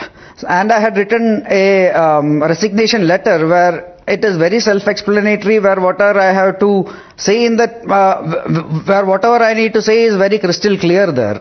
I do mention about certain people, but at this moment I don't really want to have any kind of personal references, nor do I want to have any personal attacks against people, because whatever conversations we had till yesterday, I do believe that it was done with certain amount of trust and privacy, and I would like to keep it at this moment, so I wouldn't want to get into that. I would like to get into the wider issues which led to this. Where like I was listening to the conversation before with the esteemed panelist, and I would just take it through whatever led to what happened today. So yesterday morning I had made a tweet, and I'm sure you had read the tweet. A lot of other people did read that tweet. I actually didn't expect this kind of viewership for that, because at the end of the day what I did, I thought was a very innocuous thing, where I was just telling some of my concerns which I thought on some of these trends that I was seeing in the last 3-4 days. I had very clearly, specifically said that there are political differences I have with many political parties, but at the same time I said that there are certain concerns, like for example this particular documentary we are talking about. This is where all this problem started, which led to this. And this documentary itself, like many of us and me, many of you and I have very different views. Like for example, I am very proud of the fact that India is the world's largest democracy, one of the oldest democracies, and I do believe in freedom of speech and expression, and I am not for banning or blocking of anything or any documentary. But in this particular case, I had certain concerns, because here is a documentary which is coming from somewhere, and one of the masterminds behind this particular documentary is somebody who is also the same masterminds behind this war in Iraq, where that narration of weapons of mass destruction and a lot of other things were pushed, and it resulted in the death of so many people. it resulted in the death of so many people, it resulted in the death of millions of people, it resulted in the death of displacement of millions of people. And when somebody like that with such kind of dubious history, when you are bringing a project into India, any Indian citizen would be concerned, and if somebody is not concerned, I would be very worried. So this is one thing, and this is something which I had mentioned in 4 or 5 words. You said that very clearly in your tweet that you were worried, and this was not a good trend. But I want to ask you, many in the Congress party say that there was no official communication to you for retracting your tweet. You've used it as an excuse because you wanted to get out of the party for your own ambition. How do you respond to that? So again I am telling you, like, I have so many, like, it was, let's say, there were people who had called me, the phone records are there are people who had texted me, the records are there, and then a lot of things that happened was, so these were the things which led to my action in the morning. Like, you can go to my Facebook wall, like, I haven't deleted one single word, I haven't deleted one single sentence. Like, there are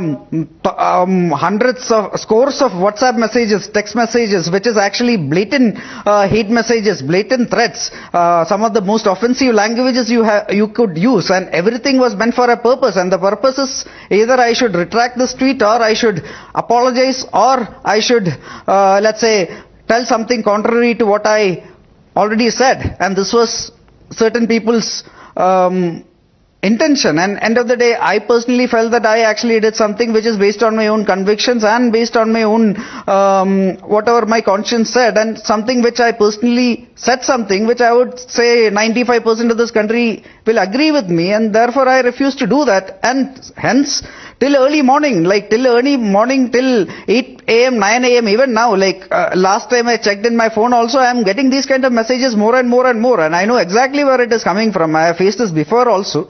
So end of the day, like, this official explanation saying that nobody has officially sent me a letter, I think when I hear it itself, I feel like laughing. It's a joke. Anil, Anthony, the question tonight is also the fact that you mentioned that there is a coterie around Mr. Rahul Gandhi, and there are sycophants. Now, this truth has been stated several times. But one would have imagined, considering that your father and very senior Congress leader, Mr. A.K. Antony, has been, a very, very senior member of Mrs. Sonia Gandhi's team, of the CWC, of the Congress party itself, head of the disciplinary committee. I want to ask you, have you felt this only now, or have you felt this all along?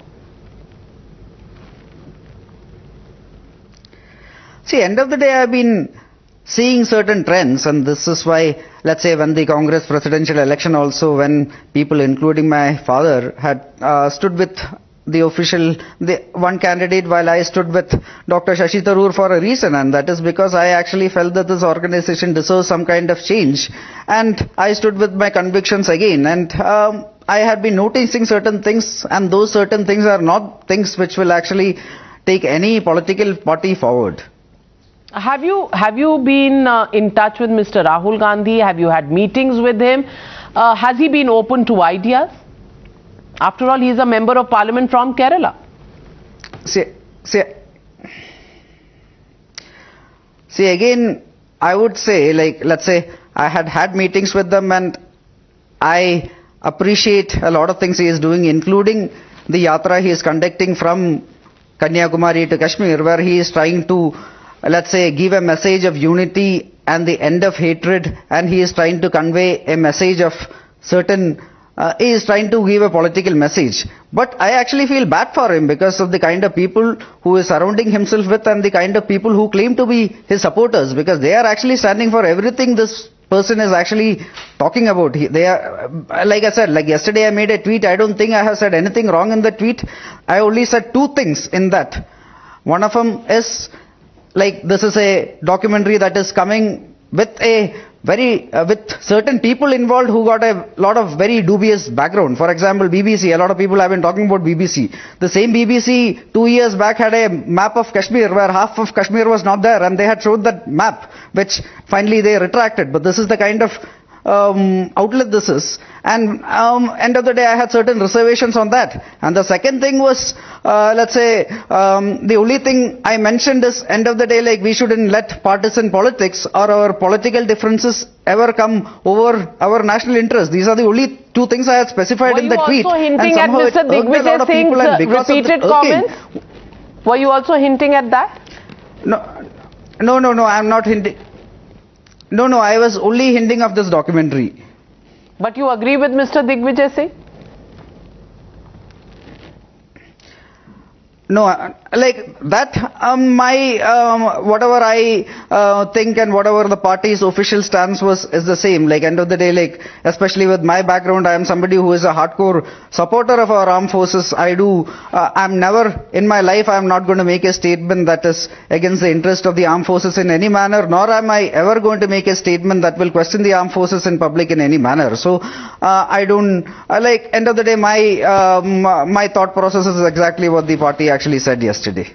Anil, Anthony, before I let you go, I just want to ask you one question. Is Mr. A.K. Antony still sought advice from by the new Congress, by Mr. Kharge and Mr. Rahul Gandhi?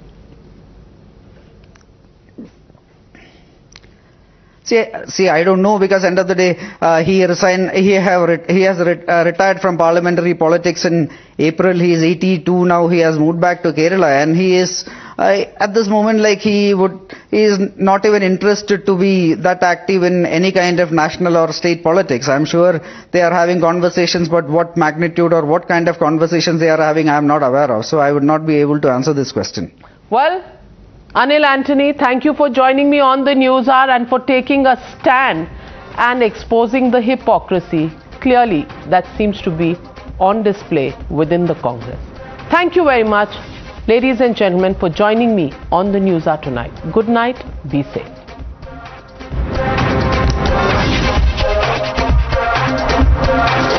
The News Hour at 9 will be right back after the break.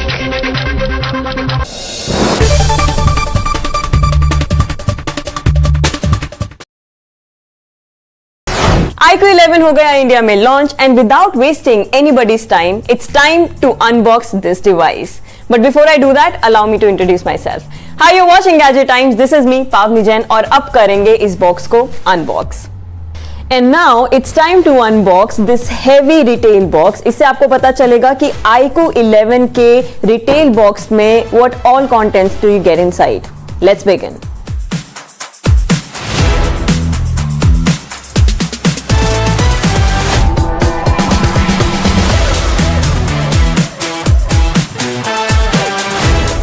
सबसे पहले आपको दिखाई देगा smartphone, जिसके लिए हम सबसे ज़्यादा एक्साइटेड हैं. And this is the first thing that of course you expect inside the retail box. इसको निकालते हैं रैपर से जल्दी से. काफ़ी ही बढ़िया कलर ऑप्शन, एकदम एग्जैक्ट प्योर वाइट. इस कलर ऑप्शन का नाम है लेजेंड, जो कंपनी ने दिया है. पंच होल कैमरा यहाँ पे दिखाई दे रहा है ऑन द डिस्प्ले. पर बात तो करेंगे रेयर पैनल की. यहाँ पर आपको दिखाई देगा ये racing stripe. For this particular device iQOO has partnered with BMW M Sport. तो यहाँ पे आपको वो रेसिंग स्ट्राइप्स दिख रहे हैं. काफी वाइब्रेंट कलर्स हैं, रेड, ब्लैक एंड ब्लू, जहाँ पर iQOO की ब्रांडिंग भी है. Camera module is really very big, rectangular है, जिसमें 3 कैमरास आपको दिखाई दे रहे हैं. यहाँ पर V2 की भी ब्रांडिंग है, क्योंकि कंपनी ने इस स्मार्टफोन में दिया है V2 ग्राफिक चिप. इसी के साथ कैमरास की बात करें तो जो इसका मेन कैमरा है that is a 50 megapixel. And if you guys can look at the camera module, बहुत ही खूबसूरत सा लग रहा है. और इसकी फील तो बहुत ही बढ़िया है. वाइट है और थोड़ा टेक्सचर्ड है, देखने में काफी सुंदर. और मैंने काफ़ी स्मजेस भी डाल दिए हैं ऑन द डिस्प्ले. इसको स्टार्ट करते हैं, साइड में रखते हैं और फिर देखेंगे बाकी के कंटेंट्स. बॉक्स के अंदर आपको ये सब दिखेगा.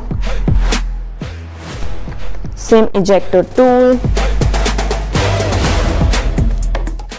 इसके अलावा ट्रांसपेरेंट प्रोटेक्टिव केस, जो आपके फ़ोन को ऑफ कोर्स प्रोटेक्ट करेगा. You guys should use it, I always use it.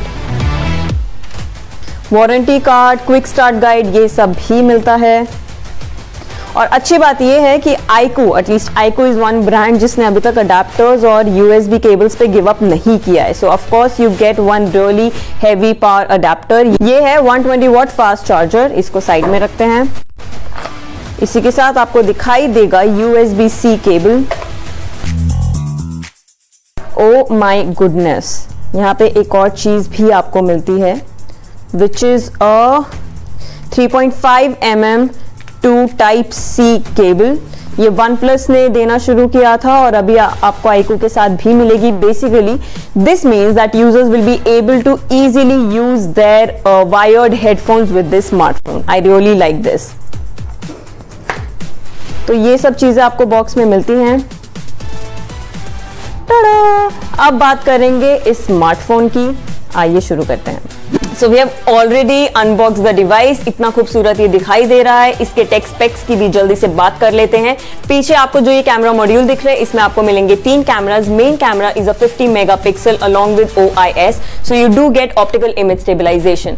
Right side पे फ्रेम देखेंगे तो आपको समझ में आएगा कि यहाँ पर है पावर बटन, साथ में वॉल्यूम रॉकर. लेफ्ट साइड पे आपको काफी ही क्लीन फ्रेम दिखता है. On the bottom you get a SIM tray, Type-C port and speaker. और साथ में अच्छी बात ये है कि जो मेटल फ्रेम है on the side is very good. यहाँ पे आपको एंटेना बैंड्स भी दिखाई देते हैं. प्रोसेसर की बात करें so what keeps this phone alive is Snapdragon 8 Gen 2. इस साल आपको ज्यादातर फोन्स में यही दिखाई देगा. ग्राफिक कार्ड के लिए ग्राफिक चिप इन्होंने अलग से डाला है which is V2. Battery is going to be one of its noteworthy features क्योंकि इसमें आपको मिलता है 120 watt fast charging tech support. वहीं पर जो इसका डिस्प्ले है that is an AMOLED display और साथ में You're watching the News Hour at 9.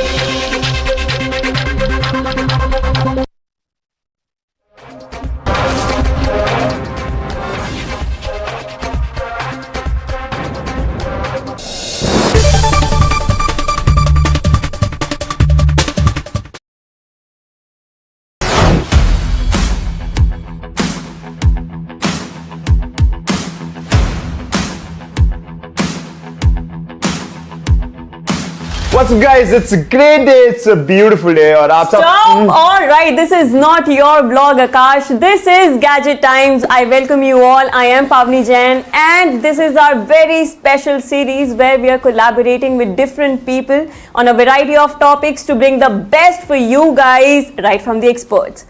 So today we have with us is Akash Malhotra aka Wander with Sky.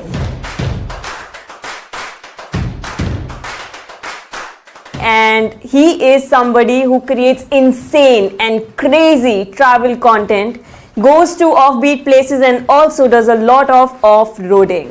Off-roading पे मैंने स्ट्रेस इसलिए दिया था क्योंकि ऐसी जगहों पर ट्रैवल कंटेंट कैप्चर करना becomes a little bit tricky, but this guy, he does it very right.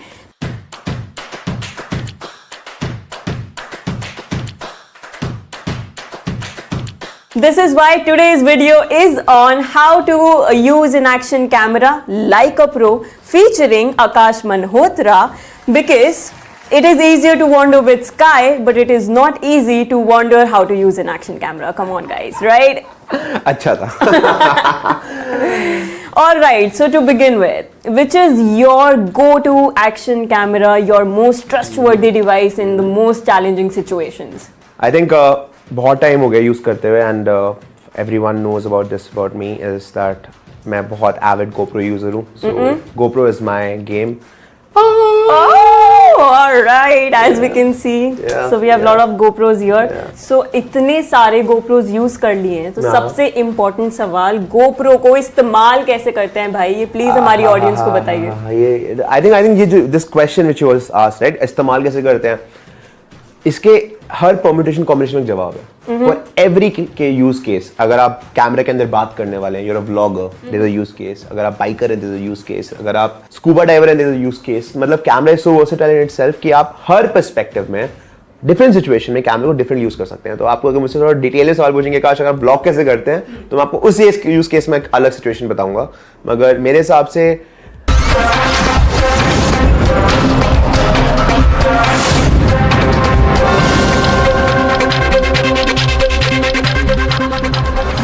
welcome. You're watching the News Hour Agenda. I am Padmaja Joshi. Yesterday it was campuses in Kerala and JNU in Delhi which screened India, the Modi question. And today it was the turn of Jamia again in Delhi. Yesterday night in JNU, the screening attempt resulted in an alleged clash with stones being pelted and a bitter exchange of charges between the student bodies on the right and the left. In Jamia, permission was revoked by the university administration for screening, leading to protests and high drama even as additional forces were brought in and the film was eventually cancelled. The point is that all of this happened with the screening organizers saying that we stand for freedom of expression, that this is a question of free speech. They said that they want the documentary to go far and wide because they stand against censorship. The irony though was that the same people, these same organizers who cried an assault on their freedoms were then seen on camera heckling and attacking a reporter who they decided was RSS aligned and hence was a fascist and hence he deserved to be silenced. The man that you see right now is the reporter of a Kerala-based channel, Janam TV, who was reporting from the Jamia campus yesterday. He was heckled and pushed out, even roughed up by a few students who had their face covered. Now, in a police complaint, this reporter has blamed the left-leaning student organizations, SFI and ISA, for the attack on him. First, take a look at what transpired yesterday night on the Jamia campus.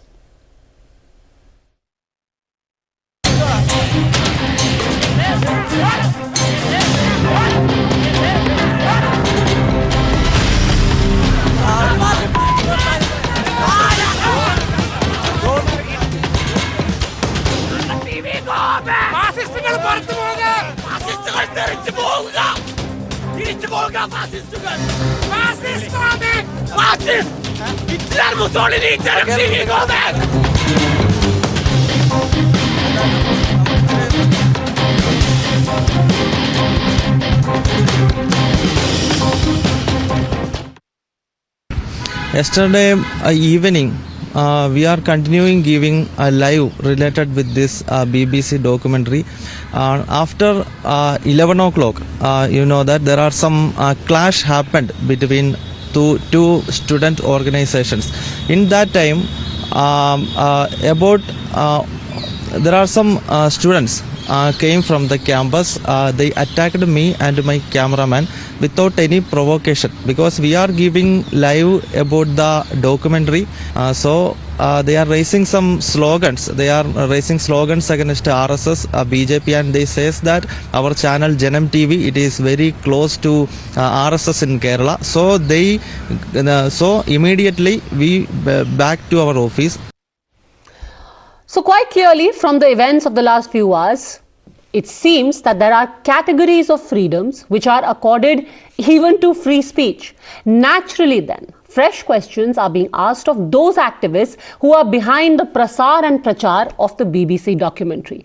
Given their own history, given the fact that every single time, whether it has been the protest against the farm laws, whether it has been the protest against the CAA, it is the same bunch of usual suspects who are seen at the forefront. The question then being asked of them is this the same plan of action that is being activated all over again? Here, the highest court, not just the highest court of land, so many judicial verdicts, including that of the highest court of the land. The timing, all these things will have to be taken into consideration. This is the time when India has assumed G20 presidency. Why this particular time has been chosen to bring out this scurrilous material? So you can't ignore these things, particularly coming from a source who had predicted, who were ruling over us for 200 years. And they had predicted at the time of our freedom that India is simply not capable of preserving its freedom. You're watching the News Hour at 10, debate number 1 on Times Now, Super Prime Time. Joining us now on the debate, Rohit Kumar, Vice President of the ABVP in JNU, Gaurav Kumar, who in fact is accused of pelting stones at members of the Left Student Union in JNU. Yuvraj Pokharna is a columnist. Advocate Talha Rashadi, spokesperson of Rashtriya Ulema Council. Shoaib Jamai, President of India Muslim Foundation. But my first question is to Professor Dinesh Varshney, leader of the CPI. Professor Varshney, I want to ask you simply that for those people who are talking about free speech, how is attacking a reporter on the JNU campus free speech?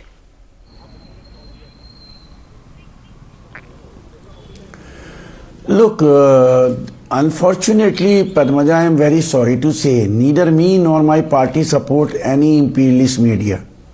Whether it is BBC or any other thing. What is imperialist media, sir? Nor do we... Imperialist media mean the media belonging to the imperialist nations, whether it is BBC or Voice of America or anything. Similarly, we neither support the media of the Godi media or Modi media in India. But who certified this Godi media? I thought you were for free speech. So now you are saying कि पहले हम कहेंगे that this is good media, this is Godi media, and then we will support free speech for good media, which is basically people who support you are good media. Everyone else is Godi media and they have no free speech. That is essentially what you are saying. So Janam TV is Godi media, they can shut up. No, I am not saying. BBC is good media, so they will be screened despite a ban. That's very convenient, Professor Varshney.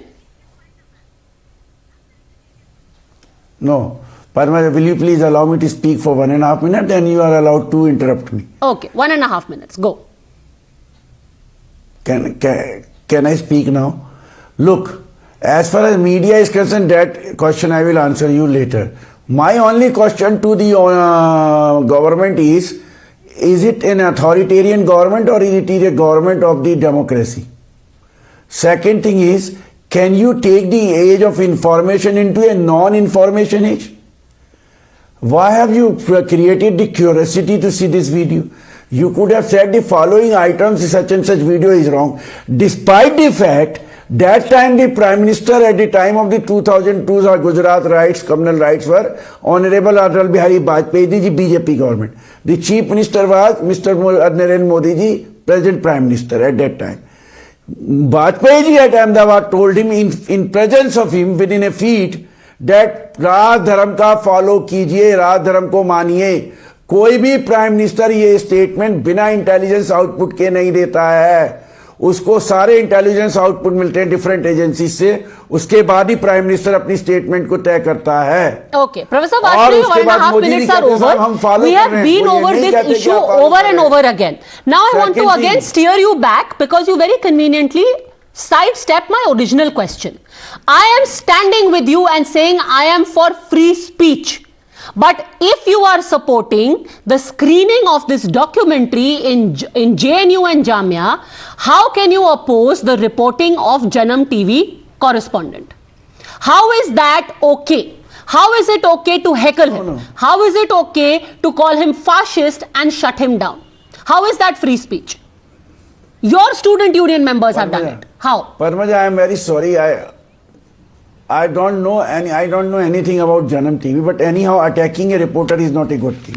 To be very frank, whether it is belonging to the All India Student Federation or Student Federation of India or AISA, my organization is All India Student Federation. The student organization which supports us is the All India Student Federation. Well, they are named in the police complaint. We don't do this thing. Your student federation is named in the complaint. So let's be very clear. Let's be very clear that now we have established that your party and your student organization care as much for free speech as a cow cares for meat.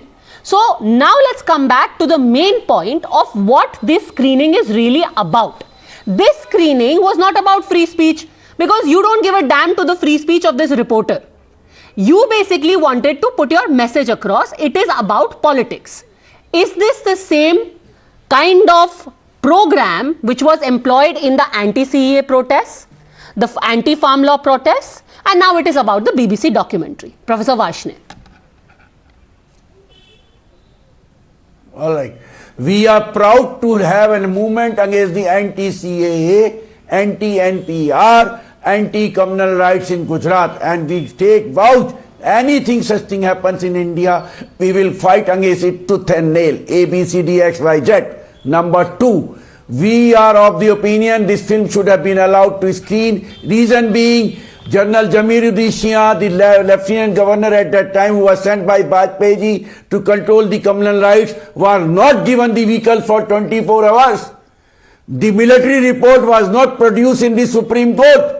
Number 4, the Chief of the Army Staff at that time, General Padmaja, supported the war diary in which General Jamia says that the communal rights were controlled within 48 hours. Okay. And the ministers sir, and the police just like did not your act it concern properly. The for ministers free and police of the speech is very Gujarat were selective. asked not Your to quoting criticize, of facts but and to data is promote also the very rights. selective. You have quoted what suits you. You will quote General I'm Shah, not you will selective. quote General Padmanabhan, you will quote the Banerjee Committee report, but you will not quote the SIT report, you will not quote the Supreme Court, you will not quote the multiple judgments that have come since, which have exonerated multiple accused in the Godhra riots. You will also not quote the fact that multiple people are currently in jail.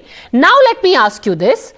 This whole clash yesterday was about, how the right is cracking down, the government is cracking down, Professor Varshney, on free speech. The Vice Chancellor, however, is saying that this was never about free speech. It was about creating trouble. It was to create a riot-like situation inside the campus, Professor Varshney. The Vice Chancellor has said it clearly. There is no free speech here. It's only free votes. No, all right. The Vice Chancellor cannot be judge of the best of the situation in the respective universities. The same Vice Chancellor of Jamia Millia has suspended Professor Sonia when she was election officer of the Karamchari Union of the Jamia Millia Islamia. So you can be the judged. Vice Chancellor of You JNU can be judged yesterday within 15 minutes. Yesterday within 15 minutes, the left had put out a statement saying that ABVP goons are responsible. But the Vice Chancellor cannot be judge of what happened after having seen all of the reports. Are Baba, Vice Chancellor Padmaja has issued an advisory and the gag order that screening will not be allowed. Electricity went off JNU. Respective the neighboring area has the continuous electricity other than the JNU. It cannot be sudden. Because she did not want, because sir, she did not want a riot-like situation to be created. Started on the left of student organizations. Who did it, pelted? The same students, those who attacked the teachers, the JNU teachers, office bearers, and the students during earlier time. Okay, Rohit Kumar, this was basically an uprising against the dictatorship of JNU Vice Chancellor and your organization, which is also dictatorial.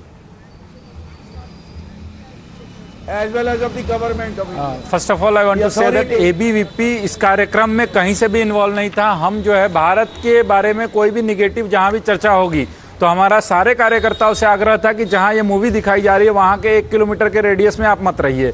दूसरा, हमारे पास proof है जो मैं आपको दिखा सकता हूं और नाम के साथ मैं बता सकता हूं कि नीतीश नारायणन जी थे, साथ में उनके जमीन जी थे, साथ में उनके शागनिक रहे जो JNU के 2 साल से स्टूडेंट नहीं है, रामजस कॉलेज से आए हुए लोग हैं, जामिया से आए हुए लोग हैं. ऐसे तमाम हमारे पास नाम है जो आपको मैं एकदम अभी दिखा रहा हूं आपको यहाँ पे. और रो में देखिए, ये नीतीश नारायणन जी है, ये झाड़ियों में क्या कर रहे हैं डंडे लेकर के. आप देखिए ये बुशेज में, he is gone to the bushes.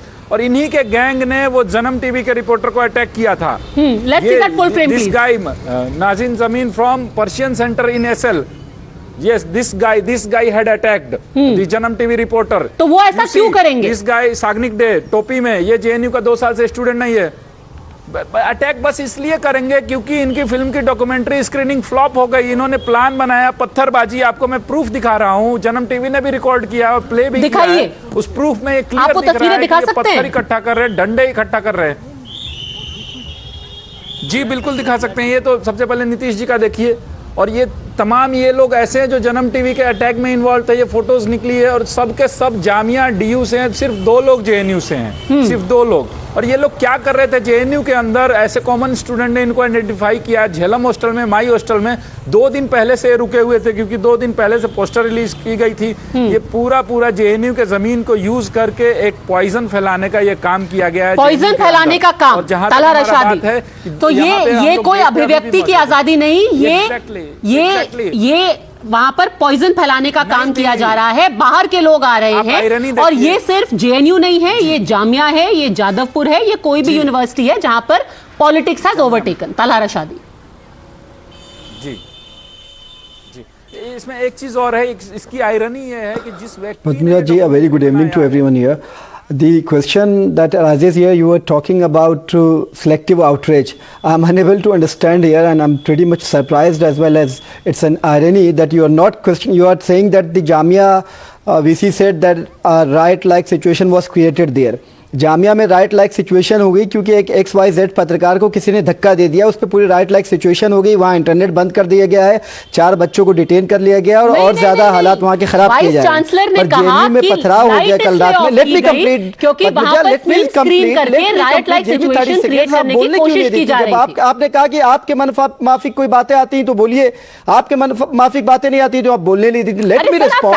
आप जेएनयू में पथराव हो जाता है, there is stone pelting in JNU, but there is no situation. JNU में ये नहीं कहा कि रिपोर्टर को धक्का देने से राइट हो सकता था, जेएनयू में ये कहा कि फिल्म दिखा करके दंगे कराने की कोशिश की जा रही थी, फिल्म दिखा करके माहौल बिगाड़ने की कोशिश की जा रही थी। आवाज नहीं उठाती क्योंकि वो आपके एजेंडा को सूट नहीं करता। अरे सर, आप कहां से कहां पहुंच गए? मैं आपको क्लियर फैक्ट्स बता रही हूं, उसके लिए आपको एतराज है। वहां राइट लाइक सिचुएशन हो गई। This is the irony, this is the hypocrisy.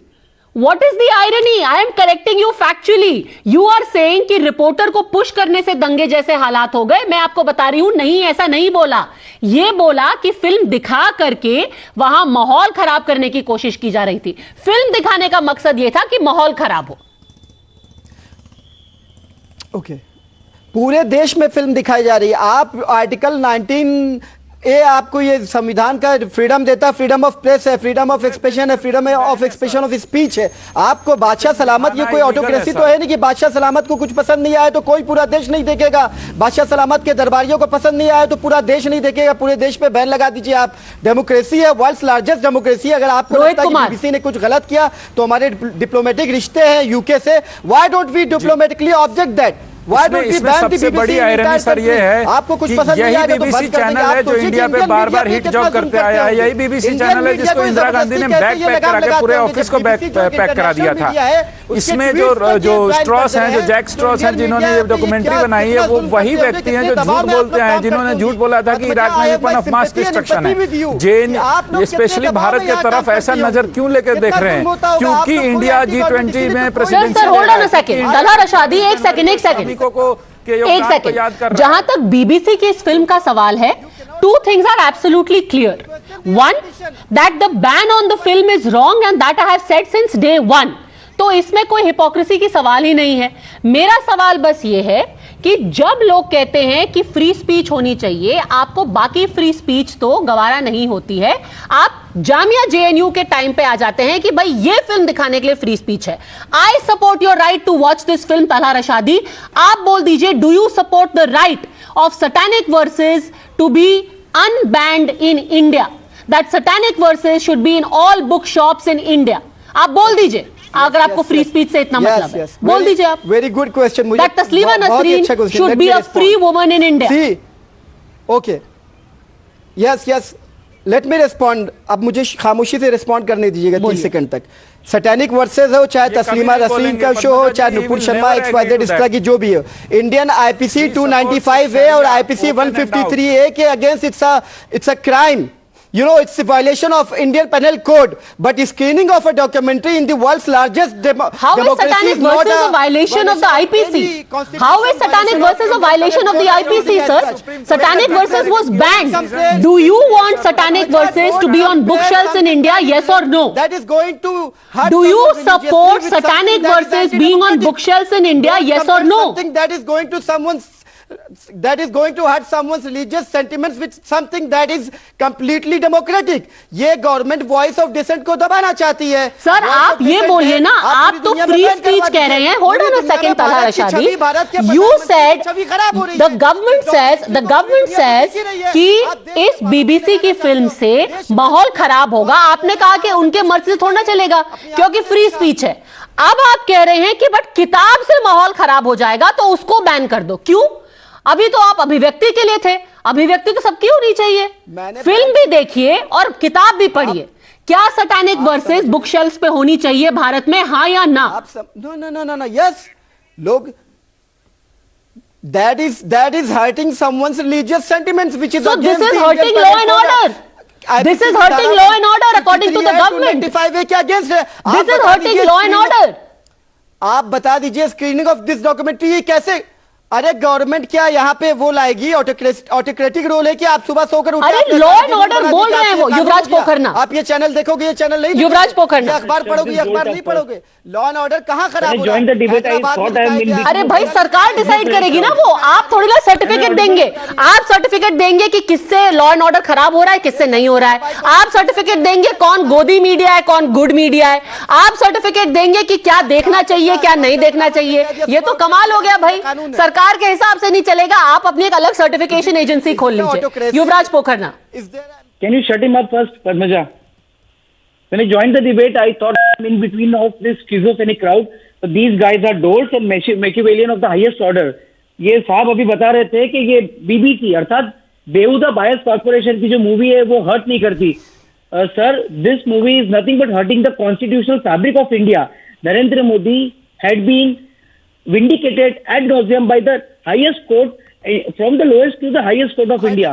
और अब आप ऐसे जो पिक्चर बना के मजाक उड़ा रहे हो कि पुलिस ने ये नहीं किया, सरकार ने ये नहीं किया, कोर्ट ने ये नहीं किया. आप भारत के संवैधानिक ढांचे को बहुत करारा एक धक्का दे रहे हो. और दूसरी बात, आप ये जो बातें कर रहे हैं, बीबीसी की बात कर रहे हैं, Padmaja, there is a very famous book, the notable liar BBC, by a former senior executive of the BBC itself, Robin Atkin. The former BBC senior executive has exposed BBC like anything. So BBC does not stand any credibility. और BBC को ये लोग अगर एक highest moral ground ले लेते हैं तो इनसे बड़ा मूर्ख कोई नहीं लगता मुझे. और शोएब जमाई, since now we have dealt with JNU, now let's talk about Jamia. Jamia में again it's the vice chancellor Najma Akhtar ji जिन्होंने क्या बोला है. उन्होंने बोला है that a small group like the Students Federation of India, which has no following, is holding protests. We do not approve of this kind of behavior. Their aim is to disturb peace and harmony on the campus. This is the Vice Chancellor of Jamia saying it, not the Modi government, not the BJP, not the ABVP. Najma Akhtar is saying कि वहां पर मकसद था माहौल बिगाड़ना और दंगे शुरू करना. शोएब जमाई, इसलिए रोका गया स्क्रीनिंग को.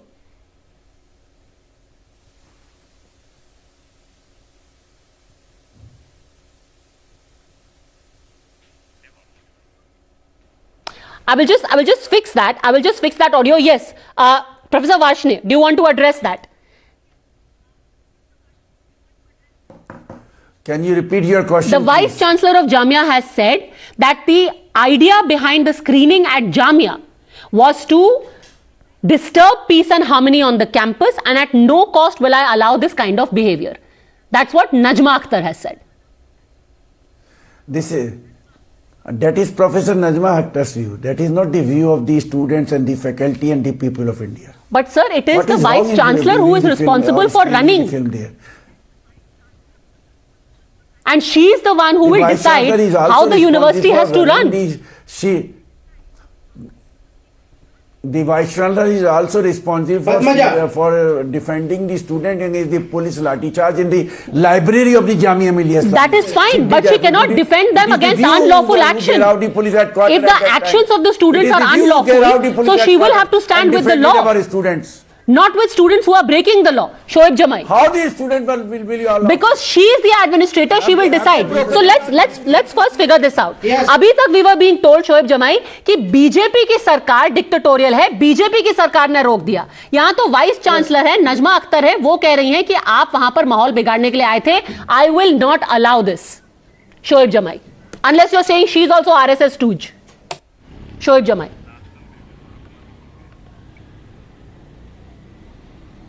Padmaja, am I audible? Now you ask. Now? Go on. Padmaja, am I audible now? Oh, okay, thank you. Very good evening to all my fellow panelists, and Padmaja, let me appreciate you first of all that you are playing a very good part in the absence of a BJP spokesperson. So well done, very nice, very good. In regarding to your question about the Vice Chancellor of the Jamia, she is a very nice lady and she is a very good administrator. There is nothing against any negative against the Vice Chancellor, but the thing it is very unfortunate things happens in Jamia and JNU, and it's very unfortunate that one of the journalists has been heckled. But it is rather more unfortunate that so many journalists, so many intellectuals are actually supporting the ban of a documentary and actually supporting the brutal killing of the press, of the freedom of the press. Mr. Jamai, I don't think you heard me at the beginning. I said at the beginning that there shouldn't be a ban, but let's also separate that from the motivations of those who are screening it. I am not saying it. The vice chancellors of both these universities have said that the screeners, the people who are behind the screening, are trying to spoil the atmosphere. The idea is not to promote free speech, but to promote their politics. Let's be clear about the motivation. Shoaib Jamai. Padmaja, first of all ये बात समझना चाहिए कि भारत की जनता इतनी बेवकूफ नहीं है, वो बहुत मैच्योर है. आप उनको डिसाइड करने दीजिए. जैसे यहाँ से कश्मीर फाइल्स में लोगों को आपने कहा कि भाई डिसाइड करने दीजिए, वो देखेंगे पसंद आएगा नहीं आएगा. फिर भी आपने 30 साल पुरानी चीजों को कुरेद के लाए. अब 20 साल पुरानी चीज को ये कुरेद के ला रहे हैं, तो जनता को देखने दीजिए. आप अगेन जलेबी की तरह गोल गोल घुमा रहे हैं मुद्दे को. मैं ये कह रही हूं कि बैन नहीं होना चाहिए, पर जो लोग दिखा रहे हैं उनको बैन से कुछ फर्क नहीं पड़ता. उन लोगों ने खुद, लेफ्ट ने, कांग्रेस ने खुद हजारों पिक्चरें बैन कर रखी हैं, हजारों किताबें बैन कर रखी हैं. यहां उनकी सिर्फ राजनीति चमकाने की मुद्दा है. ये है मुद्दा. So Padmaja, do you believe that? So do you believe that government has done a very wrong thing and wrong precedent? Yes, I do. Ban this movie. And yes, I do, are you going to criticize yes, the government on this front? But do you believe that the government earlier in the 80s was wrong in banning satanic verses? Do you believe that? Do you believe? No. Why? There is a very vast difference between hurting a religious sentiment and critically, I mean, so see, there is a difference between. पर speech तो free है sir. Satanic versus की वजह से सलमान रुश्दी को 30 साल बाद जाकर के अमेरिका में एक आदमी ने मारने की कोशिश की. But that ban you say is fine as opposed to a film जिसको लेकर के किसी ने वायलेंट प्रोटेस्ट नहीं किया. कोई सड़क पे नहीं आया गुजरात में और कहा कि ये फिल्म क्यों बनाई है, इससे हमारे स्टेट की बदनामी हो रही है. That film you say should be allowed to be screened everywhere. Why? Your feelings are important but law and order of India is not important. कोई रामचरित्र सुनिए. नहीं, आप सैटेनिक वर्सेस की बात ला रही है. आप सुन तो लीजिए. मैं कह रहा हूँ कोई रामचरितमानस पे कोई अनावश्यक कमेंट करता है तो आपको बुरा लगता है ना? अरे सर, तो नहीं करता है. हर महीने में 40 लोग करते हैं. 30 दिन के महीने में 40 लोग करते हैं अनावश्यक, बट फिर भी बैन नहीं हुआ है. फिर भी बैन नहीं हुआ है. कौन लोग? इतनी किताबें, इतनी कौन लोग? स्वामी प्रसाद मौर्य ने बोला है अभी, उनको 3 दिन नहीं हुए. उसके बाद समाजवादी पार्टी के एक आदमी ने कल बोल दिया. Modi is not a religious figure. He is not, but freedom of speech is the same, sir. Neither he is and some. It's a political ideology, which is fine. But the line over here is about freedom of expression, free speech. आप उसको religion से compare कर रहे हैं. Sir, speech तो speech है ना. चाहे लॉ एंड ऑर्डर के बारे में हो, किसी नेता के बारे में हो, या किसी रिलीजन के बारे में. फ्री स्पीच है. और यहीं पे आप इन जुमलों के पीछे छुपने की कोशिश करते हैं. Let me get in Gaurav Kumar as well. Gaurav Kumar, ultimately it all boils down to कि अगर वहां पर कुछ लोग थे, एक बैन के खिलाफ प्रोटेस्ट कर रहे थे, आपने पत्थर क्यों मारा? आपके ऊपर इल्जाम है आपने पत्थर चलाया, क्यों?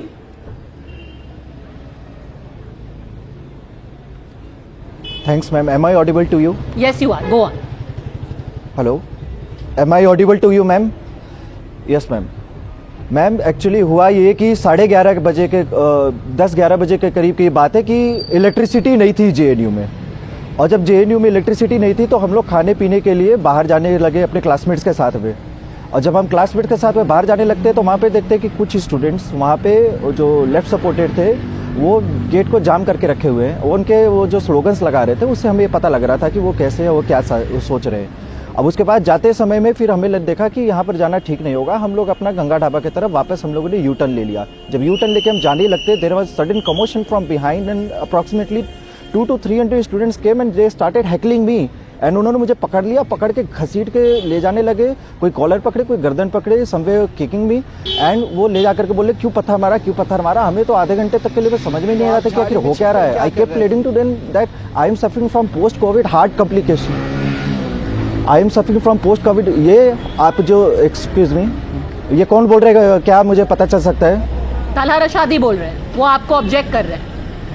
आपने वीडियो पे, आपने ट्विटर पे मैंने एक वीडियो देखा, आपने कबूल किया है कि मैं झाड़ी में छिपा हुआ था, झाड़ी में अपने एक दोस्त के साथ छिपा हुआ था, वहाँ पथराव हो रहा था, तो आप झाड़ी में छिपकर क्या कर रहे थे? आपको इतनी पब्लिकेशन से आपको वहाँ से ऐसी जगह पे जाना ही नहीं चाहिए था। और आप जब जेएनयू के अंदर में आएंगे, जब आप तक जाना ही नहीं है तो आपने लगता है कि उस बात को ध्यान से नहीं सुना। जो मूवी की स्क्रीनिंग हो रही थी वो टेफ क्लास में हो रही थी, और जो ये घटना है, ये घटना जेएनयू मेन गेट के पास है। तो आपके हिसाब से जेएनयू मेन गेट के पास जाने का जेएनयू के स्टूडेंट के पास कोई हक नहीं है क्या? और आपके जो स्टूडेंट जो पकड़े हुए झाड़ी में मारते हुए और वहाँ पे जो कमोशन कर रहे हैं, जब आसपास सब अपनी जान बचा के भाग रहे हैं, तो क्या हमें हक नहीं है भागने का? अपने आप जा करके वहां पर पत्थरबाजी करते हैं और उसके बाद में इल्जाम लगा करके 200 से 300 लोग आकर के हमें गेट के पास में पूरी मीडिया में ये चल रहा है। आप ही के लोग आकर के जामिया में पकड़ा गया है। कोई झाड़ी में कोई ऐसा नहीं किया है, ऐसा कोई हमने कबूल नहीं किया है कि हम झाड़ी में छिपे गए, वहां से हमें पकड़ा गया है। आप अपनी बात मेरे मुंह में ना डाले। हम अपना चाय पीने के लिए दोस्तों के साथ खाने के लिए जा रहे थे क्योंकि जेएनयू में इलेक्ट्रिसिटी नहीं थी। अपना वीडियो देखिएगा, आपको चोट लगी और उसी समय में आपके लोग आ जाते हैं। आप हमने पहली बात हमने ये भी नहीं बोला कि हमने चोट लगी है, हमने आपको ये बोला कि हम हार्ट कॉम्प्लिकेशन से सफर करते हैं और आपके लोग हमें हैकल कर रहे थे, हमारे गर्दन पकड़ रहे थे, कॉलर पकड़ रहे थे, हमें बोलने का ही मौका नहीं दे रहे थे वहां पे। Professor Vashne, so here is somebody who is saying that all they wanted was to put forward their point and they were being restricted. Professor Vashne. देखो Padmaja, I was not present on the occasion. I have inquired from the various students of the JNU.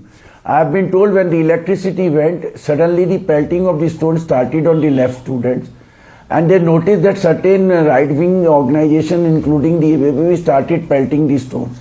This is what I have been told by even some of the security guards, because I happens to know some of the officers of those security agencies. Okay. So you know everyone, you know the security guards, you know the locals. Now let's listen in before Rohit Kumar responds to what the Vice Chancellor has said, because I have a feeling that the Vice Chancellor must also be knowing the security guards. Just a second, Rohit. Let's listen in to the Vice Chancellor of JNU. There was no violence in JNU at all. It was totally under control. Okay. No student was arrested, nothing was there. And the film was not screened at JNU. So what is the JNU administration will be doing in the near future? Nothing, because there's nothing. We controlled it well and the students cooperated. Ma'am, there were some videos and the students group were alleging that there were stones. People watching on their laptop and their phones, we can't control. No, there was stone pelting. In the JNU campus, there was no screening, okay? Okay, and regarding the stone pelting that happened? There was no stone pelting. Only 2 stones came. It must have come from within. There was totally a blackout. We don't know. There is nothing happened. Why should we take action? Okay, so the students were in control from both the sides, the ABVP and no students. The ABVP was not there at all. Okay, Rohit also wants to respond. Yes yes first of all जो आप गौरव को अभी हैकल कर रहे थे, गौरव के साथ heart complication है, वो कांप रहे थे वहाँ पे, कैसे कैसे उनको निकाला गया, ये गौरव और वो रात इनके साथ कैसे बीती है, किस दोस्त के पास रह के बिताए हैं, ये सब गौरव ही बता सकते हैं। दूसरा ये दिनेश वार्ष्णेय जी सबको जान रहे हैं, तो इन सबको जान रहे होंगे, इन सभी के नाम तो पुलिस को सबसे पहले दिनेश वार्ष्णेय जी के पास ही जाना चाहिए और इन सभी के नाम निकलवाने चाहिए, क्योंकि इनमें से 2 ही JNU के स्टूडेंट है, बाकी दिनेश वार्ष्णेय जी जहाँ पढ़ा रहे हैं, हो सकता है जामिया में पढ़ा रहे हैं, तो जामिया के ही लोग हैं ये लोग। एक विषय। दूसरा विषय ये है कि मैं पहली बार से कह रहा हूं कि जब से विद्यार्थी परिषद का सारे कार्यकर्ताओं से क्लियर आग्रह आपको ये पता होना चाहिए कि आपके जहां भी बात होगा हम नहीं जाएंगे, हम 1 किलोमीटर दूर थे वहां से। पहली दूसरी यहाँ पे सफाई का कोई एबीवीपी का स्टूडेंट बाहर से नहीं आया था, क्लियर कट आग्रह था, कोई कहीं नहीं कुछ कर रहे हैं। मैं SFI का दिखा रहा हूँ ना, नीतीश नारायण झाड़ियों में क्या कर रहे हैं, ये वीडियो प्रूफ है भाई साहब, इसको तो नकार नहीं कर सकते ना। पत्थर चलाते दिख रहे थे, पत्थर चलाते दिख रहे हैं, ये सारे आउटसाइडर हैं, सारे मैं नाम तक बता सकता हूँ। दौलत राम का कौन है, जामिया का कौन है, माजिन जमीन कौन है, कौन से सेंटर में कहाँ क्या पढ़ाई करता है, एक एक स्टूडेंट को यहाँ 2 दिन से रुकवाए हुए थे, पहली बात। दूसरी, BBC ऐसी कॉलोनियल ऑर्गेनाइजेशन है जो बार बार भारत की इमेज को डाउन करना चाहती है, और काले अंग्रेज दिनेश वार्ष्णेय जैसे, शोएब जमील जैसे काले अंग्रेज हर बार उनका साथ देते आए हैं BBC का। BBC के स्वयं अभी आपके पैनलिस्ट ने बताया, उसमें जो डॉक्यूमेंट्री जिन्होंने बनाया है स्ट्रॉस जी ने, वो खुद वेपन ऑफ मास डिस्ट्रक्शन को सपोर्ट किया, तो उन्होंने कितने लोगों को मारा झूठ बोल के। शोएब जमाई आप पे इल्जाम लगाया जा रहा है कि आप काले अंग्रेज हैं, प्रो BBC। शोएब जमाई, सारी चीजों इस देश में स्थापित किया जा चुका था, इसमें किया जा चुका था। Object this is racist comment. Shoaib जमाई, लेट हिम रिस्पॉन्ड, उनके बारे में बोला जा रहा है, उनको रिस्पॉन्ड करने दीजिए। शोएब जमाई, पद्मजा जाएगा तो स्टिग्मा लगेगा, क्योंकि JNU इंटरनेशनल यूनिवर्सिटी लेफ्ट के लोगों ने स्थापित पद्मजा मैंने काला कुर्ता पहना है, काला कुर्ता मैंने पहना है, लेकिन काले अंग्रेज कौन है वो सब जानता है। मेरा ये कहना है कि जो कुछ गुजरात में हुआ उसके लिए BBC की किसी डॉक्यूमेंट्री की जरूरत नहीं है। BBC का डॉक्यूमेंट्री नहीं भी आता तब भी बिल्किस बानो की चीखें कम नहीं हो सकती, उसकी बच्ची वापस नहीं आ सकती, माया पुदनानी के जो रंगे हुए हाथ है वो नहीं धुल सकते, बाबू बजरंगी का गुनाह कम नहीं हो सकता ना, जकिया जाफरी के हस्बैंड अगर आपको BBC की जरूरत नहीं है तो उसकी फिल्म क्यों इतनी शिद्दत से आप स्क्रीन करा रहे हैं? जो हजारों आप बिल्कुल सही बोल रहे हैं। अगर गुजरात के लिए आपको BBC की कोई गवाही की जरूरत नहीं है तो उसकी फिल्म की इतनी शिद्दत से स्क्रीनिंग क्यों करा रहे हैं? आप सुप्रीम कोर्ट के ऑर्डर की रीडिंग कराइए, वो तो हमारे अपने सुप्रीम कोर्ट ने दी है। आप BBC के पीछे क्यों छिप करके ढोल बजा रहे हैं? यही बात तो बीजेपी को समझना चाहिए कि अगर आप इतने दूध के धुले हैं तो BBC के एक तुच्छे से डॉक्यूमेंट्री से क्यों डर गए? अरे इतनी तुच्छियां तो दिखा क्यों रहे हैं? पहले टुच्चा बोल रहे हैं, फिर ढोल पीट पीट कर उसको दिखा रहे हैं। अरे इतनी बड़ी यूनिवर्सिटी, उसमें टुच्ची डॉक्यूमेंट्री क्यों दिखा रहे हैं शोएब साहब? बड़े बड़े यूनिवर्सिटी, बड़े बड़े विद्वान, बड़े बड़े लोग निकलते हैं, आप उनको टुच्ची डॉक्यूमेंट्री दिखा रहे हैं। आप उनको बड़ी बड़ी चीजें दिखाइए ना। आप क्यूरियोसिटी क्यों क्रिएट कर रहे हैं? अरे तो आप क्यों टुच्ची चीजें दिखा रहे हैं? पहले तो आपने देख लिया, भला उन लोगों का कुछ टुच्ची चीजें नहीं दिखा रहे हैं यूनिवर्सिटी में। ओके, युवराज पोखरना, वेरी स्ट्रेंज लॉजिक। पहले आप कह रहे हैं कि वो टुच्ची है तो उससे डरो मत, इतनी टुच्ची है तो फिर आप क्यों उसका इतना क्यों ढोल पीट रहे हैं? युवराज Pokharna, Gujarat Padmaja, from 2002 to 2023, there has been constancy only in one thing in public life, and that is the constancy in the Modi haters, the constancy in the Modi hated cabal. See, the pattern is very clear and it is very unsurprising for us. I'll tell you why. Pehle, a group of anti-Modi haters congregate. These guys have dubious credentials. Then they come up with some kind of placard. They come up with some kind of this documentary thing. They come up with some kind of tweet. और आने वाले दिन में देखेंगे these dolls will come up with letters to president कि India में intolerance बढ़ रहा है और इन्हीं में से कुछ भाईजान हमारे होंगे जो अवॉर्ड करेंगे। तो this is very unsurprising to us.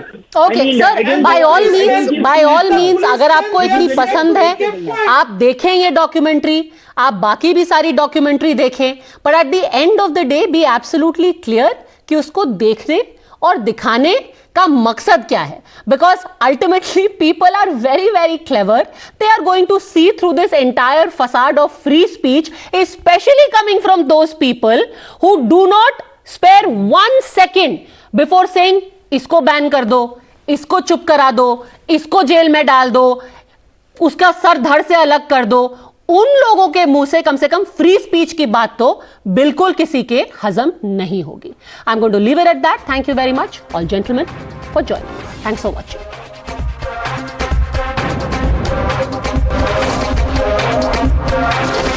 The News Hour at 10 will be right back after the break.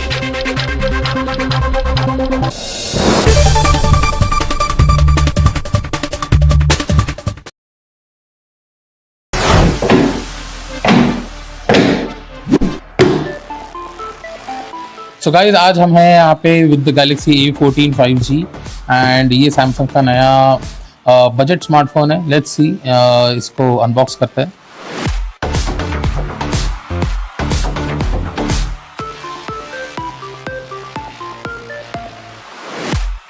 जैसे कि देख सकते हैं इस डब्बे में एक फ़ोन है और नथिंग नीचे ऊपर. सिम इजेक्टर टूल एंड अंदर इसके आई थिंक चार्जिंग केबल होना चाहिए. Yup.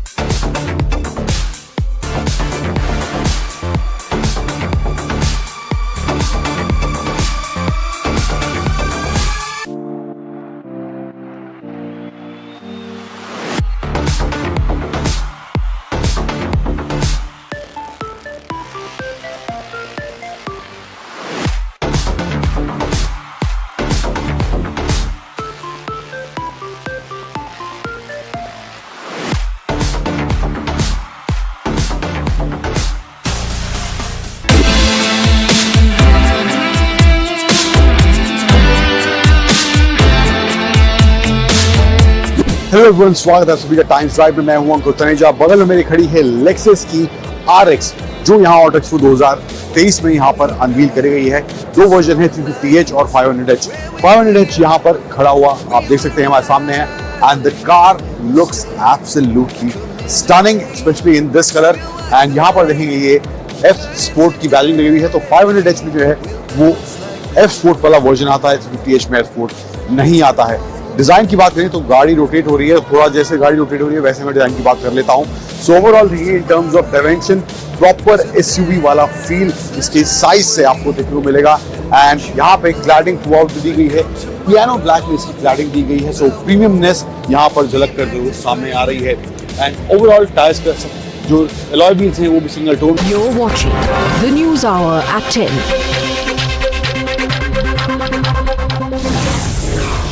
TMC Saket Gokhale has been arrested by the Enforcement Directorate in a money laundering case. Summons has also been issued to Rahul Gandhi's alleged aide Alankar Sawai, who has now been summoned by the agency. Supreme Court has granted interim relief of 8 weeks to Ashish Mishra, the key accused in the 2021 farmers killing in Uttar Pradesh's Lakhimpur Kheri, and has directed him not to stay in UP or Delhi. UP Minister Nand Gopal Nandi has been sentenced to 1 year imprisonment for attacking his rivals at a public meeting. He allegedly attacked SP workers at a rally which was addressed by Revati Raman Singh in 2014. Delhi High Court has issued notice to CBI and Kuldeep Singh Sengar in the Unnao rape victim's plea, challenging the High Court's order granting him interim bail. Ajanta Oreva MD Jaisukh Patel has agreed to pay compensation in the Morbi Bridge collapse incident and says he's willing to take responsibility of the orphan children. The court says the criminal proceedings will continue. The News Hour at 10 will be right back after the break.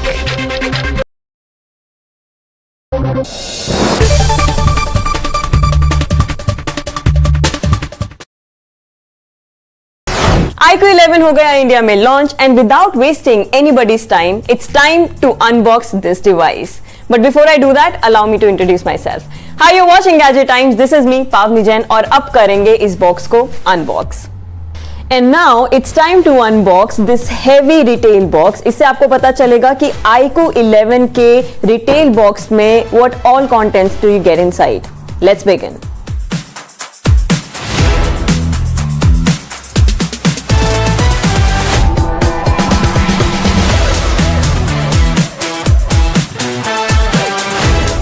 सबसे पहले आपको दिखाई देगा smartphone, जिसके लिए हम सबसे ज़्यादा एक्साइटेड हैं, and this is the first thing that of course you expect inside the retail box.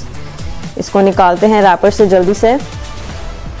काफ़ी ही बढ़िया कलर ऑप्शन, एकदम एग्जैक्ट प्योर वाइट. इस कलर ऑप्शन का नाम है लेजेंड, जो कंपनी ने दिया है. पंच होल कैमरा यहाँ पे दिखाई दे रहा है ऑन द डिस्प्ले. पर बात तो करेंगे रेयर पैनल की. यहाँ पर आपको दिखाई देगा ये racing stripe. For this particular device iQOO has partnered with BMW M Sport. तो यहाँ पे आपको वो रेसिंग स्ट्राइप्स दिख रहे हैं. काफी वाइब्रेंट कलर्स हैं, रेड, ब्लैक एंड ब्लू, जहाँ पर iQOO की ब्रांडिंग भी है. Camera module is really very big, rectangular है, जिसमें 3 कैमरास आपको दिखाई दे रहे हैं. यहाँ पर V2 की भी ब्रांडिंग है, क्योंकि कंपनी ने इस स्मार्टफोन में दिया है V2 graphic chip.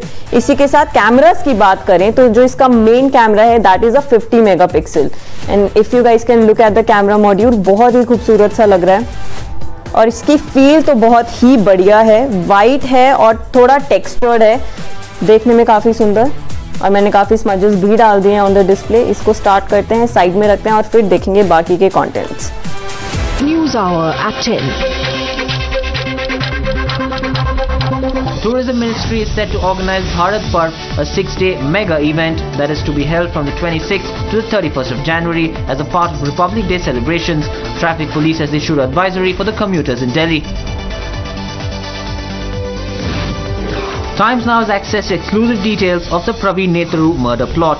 As per the NIA, Karnataka BJP youth worker Praveen Netaru was butchered by PFI men on the 26th of July 2022 right outside his chicken shop in Karnataka's Bellary.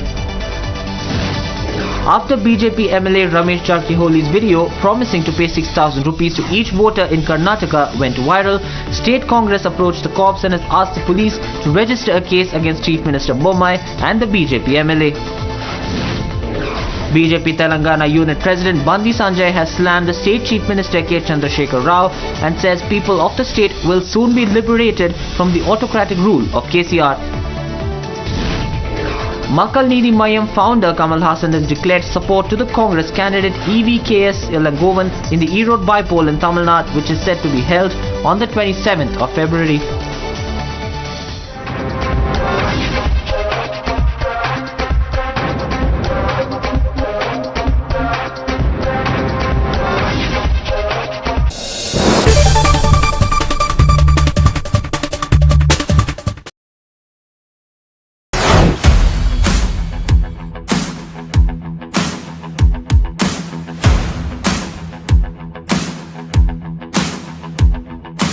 What's up guys? It's a great day. It's a beautiful day. और आप सब all right, this is not your blog, Akash. This is Gadget Times. I welcome you all. I am Pavni Jain, and this is our very special series where we are collaborating with different people on a variety of topics to bring the best for you guys, right from the experts.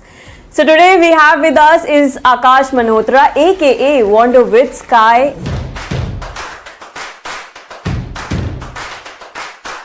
And he is somebody who creates insane and crazy travel content, goes to offbeat places and also does a lot of off-roading. Off-roading पे मैंने stress इसलिए दिया था क्योंकि ऐसी जगहों पर travel content capture करना becomes a little bit tricky, but this guy, he does it very right.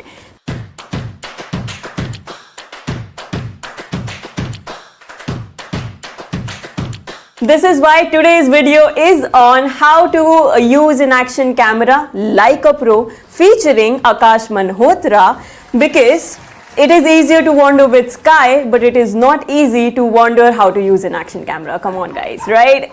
अच्छा था. Alright, so to begin with, which is your go-to action camera, your most trustworthy device in the most challenging situations? I think बहुत time हो गया use करते हुए, and everyone knows about this about me is that मैं बहुत avid GoPro user हूँ. So GoPro is my game. Oh, all right. As we can see, so we have lot of GoPros here.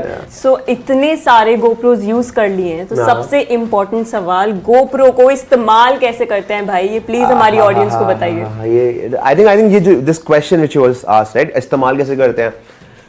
इसके हर permutation combination का जवाब है.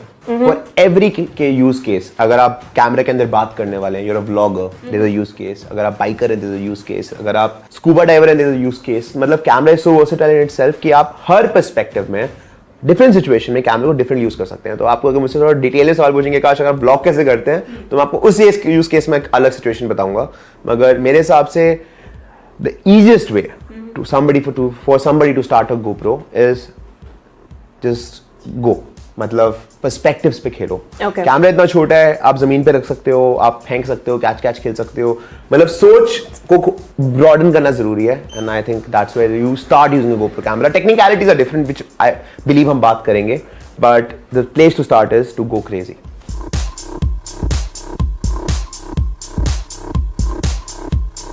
But यहाँ पर हम जेन्युइनली ये सीखने वाले हैं कि एक्शन कैमरा को यूज कैसे करते हैं. तो खेलना मत, जैसे कि आकाश ने अभी बोला.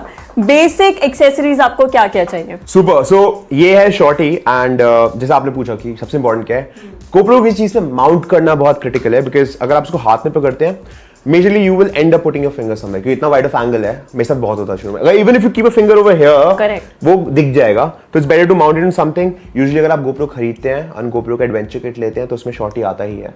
So if you should be very smart enough to buy that, so you just mount on a shorty and you shoot yourself while you're talking. GoPro is about perspectives. It's not like a phone. तो अगर आपका हाथ दिख रहा है तो cool लगता है. So you need to really, get your mind working like that कि हाँ ये cool है. So this is important to have something to hold GoPro. Also it gives you a place where you can keep it. अगर आपको चलते हुए shot लेना है. See, GoPro के साथ सबसे important बात ये है कि you have to understand कि camera is an extension of yourself. अगर आप ऐसे सोचेंगे तो आप डिफरेंट पर्सपेक्टिव पे खेल पाएंगे. So that's where you start using a GoPro. And I don't think as a starter you need anything more than a camera and a शॉटी.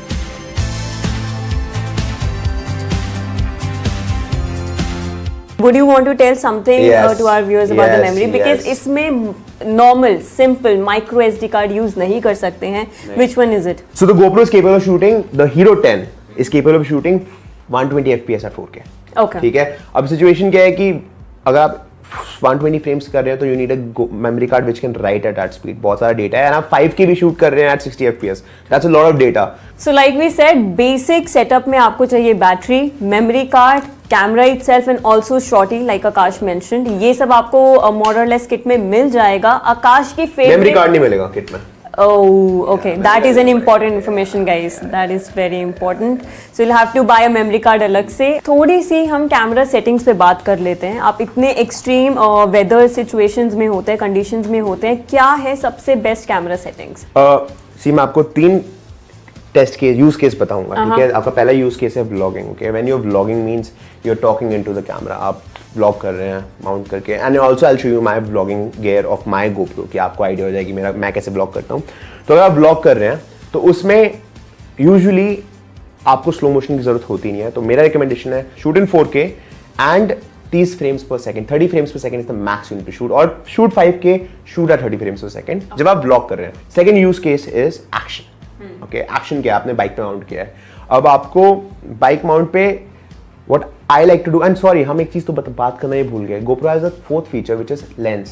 तो इसमें lens has 4 settings. Okay. Linear, ठीक है, wide, super wide. Okay. ठीक है. Now क्या होता है linear में Saket Gokhale has been arrested by the Enforcement Directorate in a money laundering case. Summons has also been issued to Rahul Gandhi's alleged aide Alankar Sawai, who has now been summoned by the agency. Supreme Court has granted interim relief of 8 weeks to Ashish Mishra, the key accused in the 2021 farmers killing in Uttar Pradesh's Lakhimpur Kheri, and has directed him not to stay in UP or Delhi. UP Minister Nand Gopal Nandi has been sentenced to 1 year imprisonment for attacking his rivals at a public meeting. He allegedly attacked SP workers at a rally which was addressed by Revati Raman Singh in 2014. Delhi High Court has issued notice to CBI and Kuldeep Singh Sengar in the Unnao rape victim's plea, challenging the High Court's order granting him interim bail. Ajanta Oreva MD Jaisukh Patel has agreed to pay compensation in the Morbi bridge collapse incident and says he's willing to take responsibility of the orphan children. The court says the criminal proceedings will continue.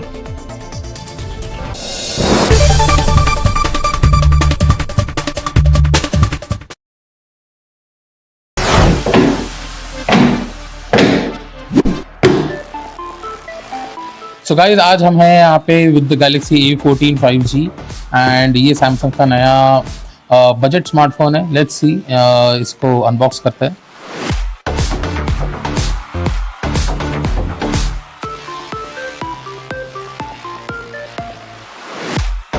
जैसे कि देख सकते हैं इस डब्बे में एक phone है और नथिंग नीचे ऊपर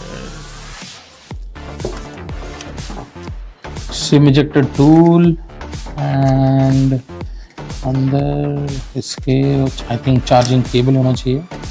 यप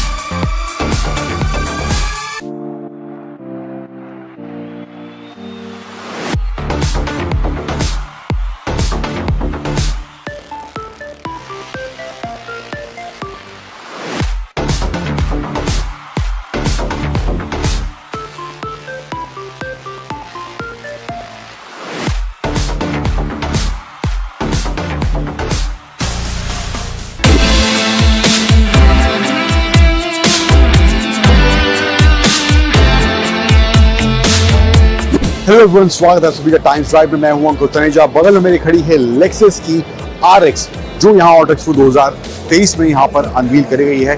दो वर्जन है 350H और 500H. 500H यहाँ पर खड़ा हुआ आप देख सकते हैं हमारे सामने है and the car looks absolutely stunning specially in this colour. And यहाँ पर देखेंगे ये F स्पोर्ट की बैजिंग लगी हुई है. तो 500H में जो है वो F स्पोर्ट वाला वर्जन आता है, 350H में F स्पोर्ट नहीं आता है. डिजाइन की बात करें तो गाड़ी रोटेट हो रही है, थोड़ा जैसे गाड़ी रोटेट हो रही है वैसे मैं डिजाइन की बात कर लेता हूं. सो ओवरऑल देखिए in terms of dimension proper SUV वाला फील इसके साइज से आपको देखने को मिलेगा. एंड यहाँ पे क्लैडिंग थ्रू आउट दी गई है, पियानो ब्लैक में इसकी क्लैडिंग दी गई है. सो प्रीमियमनेस यहाँ पर झलक करते हुए सामने आ रही है.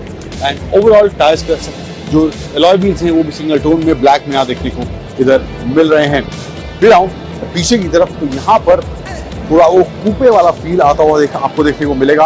एंड पीछे की तरफ कनेक्टेड टेल लाइट यहाँ दी गई है. लेक्सस की ब्रांडिंग RX 500H की ब्रांडिंग यहाँ डायरेक्ट फोर दिया गया है. एंड ये ऑफ रोडिंग कैपेबिलिटी साथ लेक्सस कह रही है ये गाड़ी को प्रोवाइड कर रही है. एंड नीचे भी ओवरऑल जो बॉडी कलर है उसी को मैच करते हुए इसका बम्पर भी यहाँ पर देखने को मिल रहा है. सो डोर जो है उसमें एक छोटा स्विच दिया गया है जिसको हल्का सा आप टच करेंगे तो ऑटोमेटिकली डोर्स सेंस कर लेंगे और वो खुल जाएंगे. फुल करने की जरूरत नहीं है. अंदर मैं यहाँ पे बात करूँ तो यहाँ पे जो मामला है शाही साथ ही साथ स्पोर्टी झलक कर पूरा आ रहा है. ये बड़ा सा स्क्रीन यहाँ पे दिया गया है सेंटर में. गाड़ी फिलहाल अभी ऑन नहीं है बट साइज देख के आप समझ जाएंगे मामला काफी शाही और काफी टेक फ्रेंडली यहाँ पर होने वाला है. पावर बटन यहाँ पे दिया गया है. इंस्ट्रूमेंट क्लस्टर है वो भी फुल डिजिटल देखने को मिलता है. लेफ्ट साइड में जो है सिस्टम को कंट्रोल करने के बटन, राइट साइड में क्रूज कंट्रोल, लेन असिस्ट वाला सब फीचर्स यहाँ पर इसमें देखने को मिल रहे हैं. स्पेस की बात करूँ USB-C चार्जिंग पोर्ट, यहाँ पे वायरलेस चार्जिंग पैड दिया गया है एंड कुछ सामान रखने की और जगह यहाँ पर देखने को मिल रही है. कप होल्डर्स हैं यहाँ पर, 2 कप होल्डर्स दिए गए हैं. एंड ओवरऑल जो इंटीरियर है सेंटर कंसोल और सीट की बात करूँ तो लेदर स्टिच यहाँ पे देखने को मिल रहा है. यहाँ पे थोड़ा वेलवेट टच भी इसकी सीट में दिया गया है. तो कमी किसी तरह से भी गाड़ी को प्रीमियम बनाने में लेक्सस ने इस RX में नहीं करी है. इसके अलावा स्टीयरिंग फ्लैट बॉटम है, स्पोर्ट की बैजिंग यहाँ देखने को मिल रही है.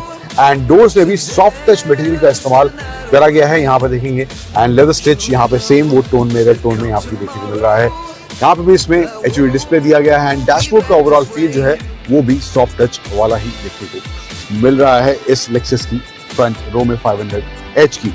इसके अलावा पीछे मामला कितना शाही है, हालांकि स्पोर्टी ओवरऑल सीट्स का डिजाइन देखने को मिल रहा है यहाँ पे. एंड स्पोर्ट की बैजिंग एड्रेस पे भी यहाँ पे दी गई है. पीछे चलते हैं वहां मामला कैसा है एक बार उसको देखते हैं। साउंड सिस्टम की बात करूं तो मार्क्स एंड लेवेंसन का सिस्टम, साउंड सिस्टम इसमें दिया गया है एंड रियर सीट भी आप देखेंगे वही सेम रेड टोन में ब्लैक और रेड का इस्तेमाल थ्रू आउट द कैबिन यहाँ पे देखने को मिलेगा एंड वो जो स्पोर्टी फील है वो यहाँ पे इन दोनों एलिमेंट्स के मिलने के बाद बनती हुई आपको दिखाई देगी। पीछे भी वेंटेड सीट्स दी गई हैं एंड यहाँ पर यूएसबी चार्जिंग पोर्ट हैं, 2 एसी वेंट्स दिए गए हैं एंड इसके साथ साथ यहाँ पे एक ये आर्मरेस्ट भी देखने को मिल रहा है। यस, कुछ ऐसे खुलता है, 2 कप होल्डर्स हैं एंड कुछ सामान रखने की जगह यहाँ पे भी देखने को इधर मिल रही है इस लेक्सस की RX 500 H में एंड ऑफ कोर्स ये पैनोरामिक सनरूफ वाला मामला भी यहाँ पर इसमें देखने को मिल रहा है। तो मामला शाही स्पोर्टी से भरा हुआ है, कहीं भी किसी। Hello and welcome and a very good evening. You're watching News Now Overnight and I'm Siddharth Talia. Let's very quickly take you through the top 50 headlines at the top of this hour at 11 o'clock. Free speech proponents or so-called free speech proponents at JNU have been exposed, caught on camera, attacking, threatening and abusing a journalist. They call media personnel from Janam TV as a fascist. Massive drama and chaos erupts in Jamia Millia Islamia as police detain students, creating a ruckus inside the university campus. Security deployment had been increased. Jamia Vice Chancellor Najma Akhtar issues a statement on the ruckus over the screening of the BBC documentary, says that Jamia will take action against the students, claims that the Students' Federation of India wants to disturb peace on campus. After quitting all party positions in the Congress, Anil Antony, the son of the AK Antony, speaks exclusively to Times Now, says could not compromise on the national interest. The BJP claims vindication, says the Congress's democracy farce has now been exposed. Prime Minister Modi meets Egypt's President Abdel Fattah al-Sisi, holds a wide range of discussions over matters pertaining to deepening cooperation in agriculture, cybersecurity, defence, trade and tourism. After an apartment belonging to a Samajwadi Party Neta collapsed in Lucknow, Yogi Adityanath's government has now formed a 3-member committee to probe this incident and 5 people have been feared trapped, 14 have been rescued. The former Secretary of State Mike Pompeo exposes how Balakot struck panic in Pakistan. He says the panicky and shaken Pakistan called him and indulged in saber-rattling over a possible nuclear escalation. Controversy continues to follow Shah Rukh Khan's Pathan. After Besharam Rang Rao, protests and vandalism reported outside theatres in different parts of the country. Screening of the film was stopped at a theatre in Indore in Madhya Pradesh. Slogans against Prophet Muhammad were also allegedly raised during an anti-Pathan protest in Indore. The Muslim community has called for legal action, stages of protest outside a police station. Times Now accesses exclusive details of the circumstances surrounding the murder of Praveen Netheru, a youth wing BJP leader. He's been murdered in July 2022 in Bellary,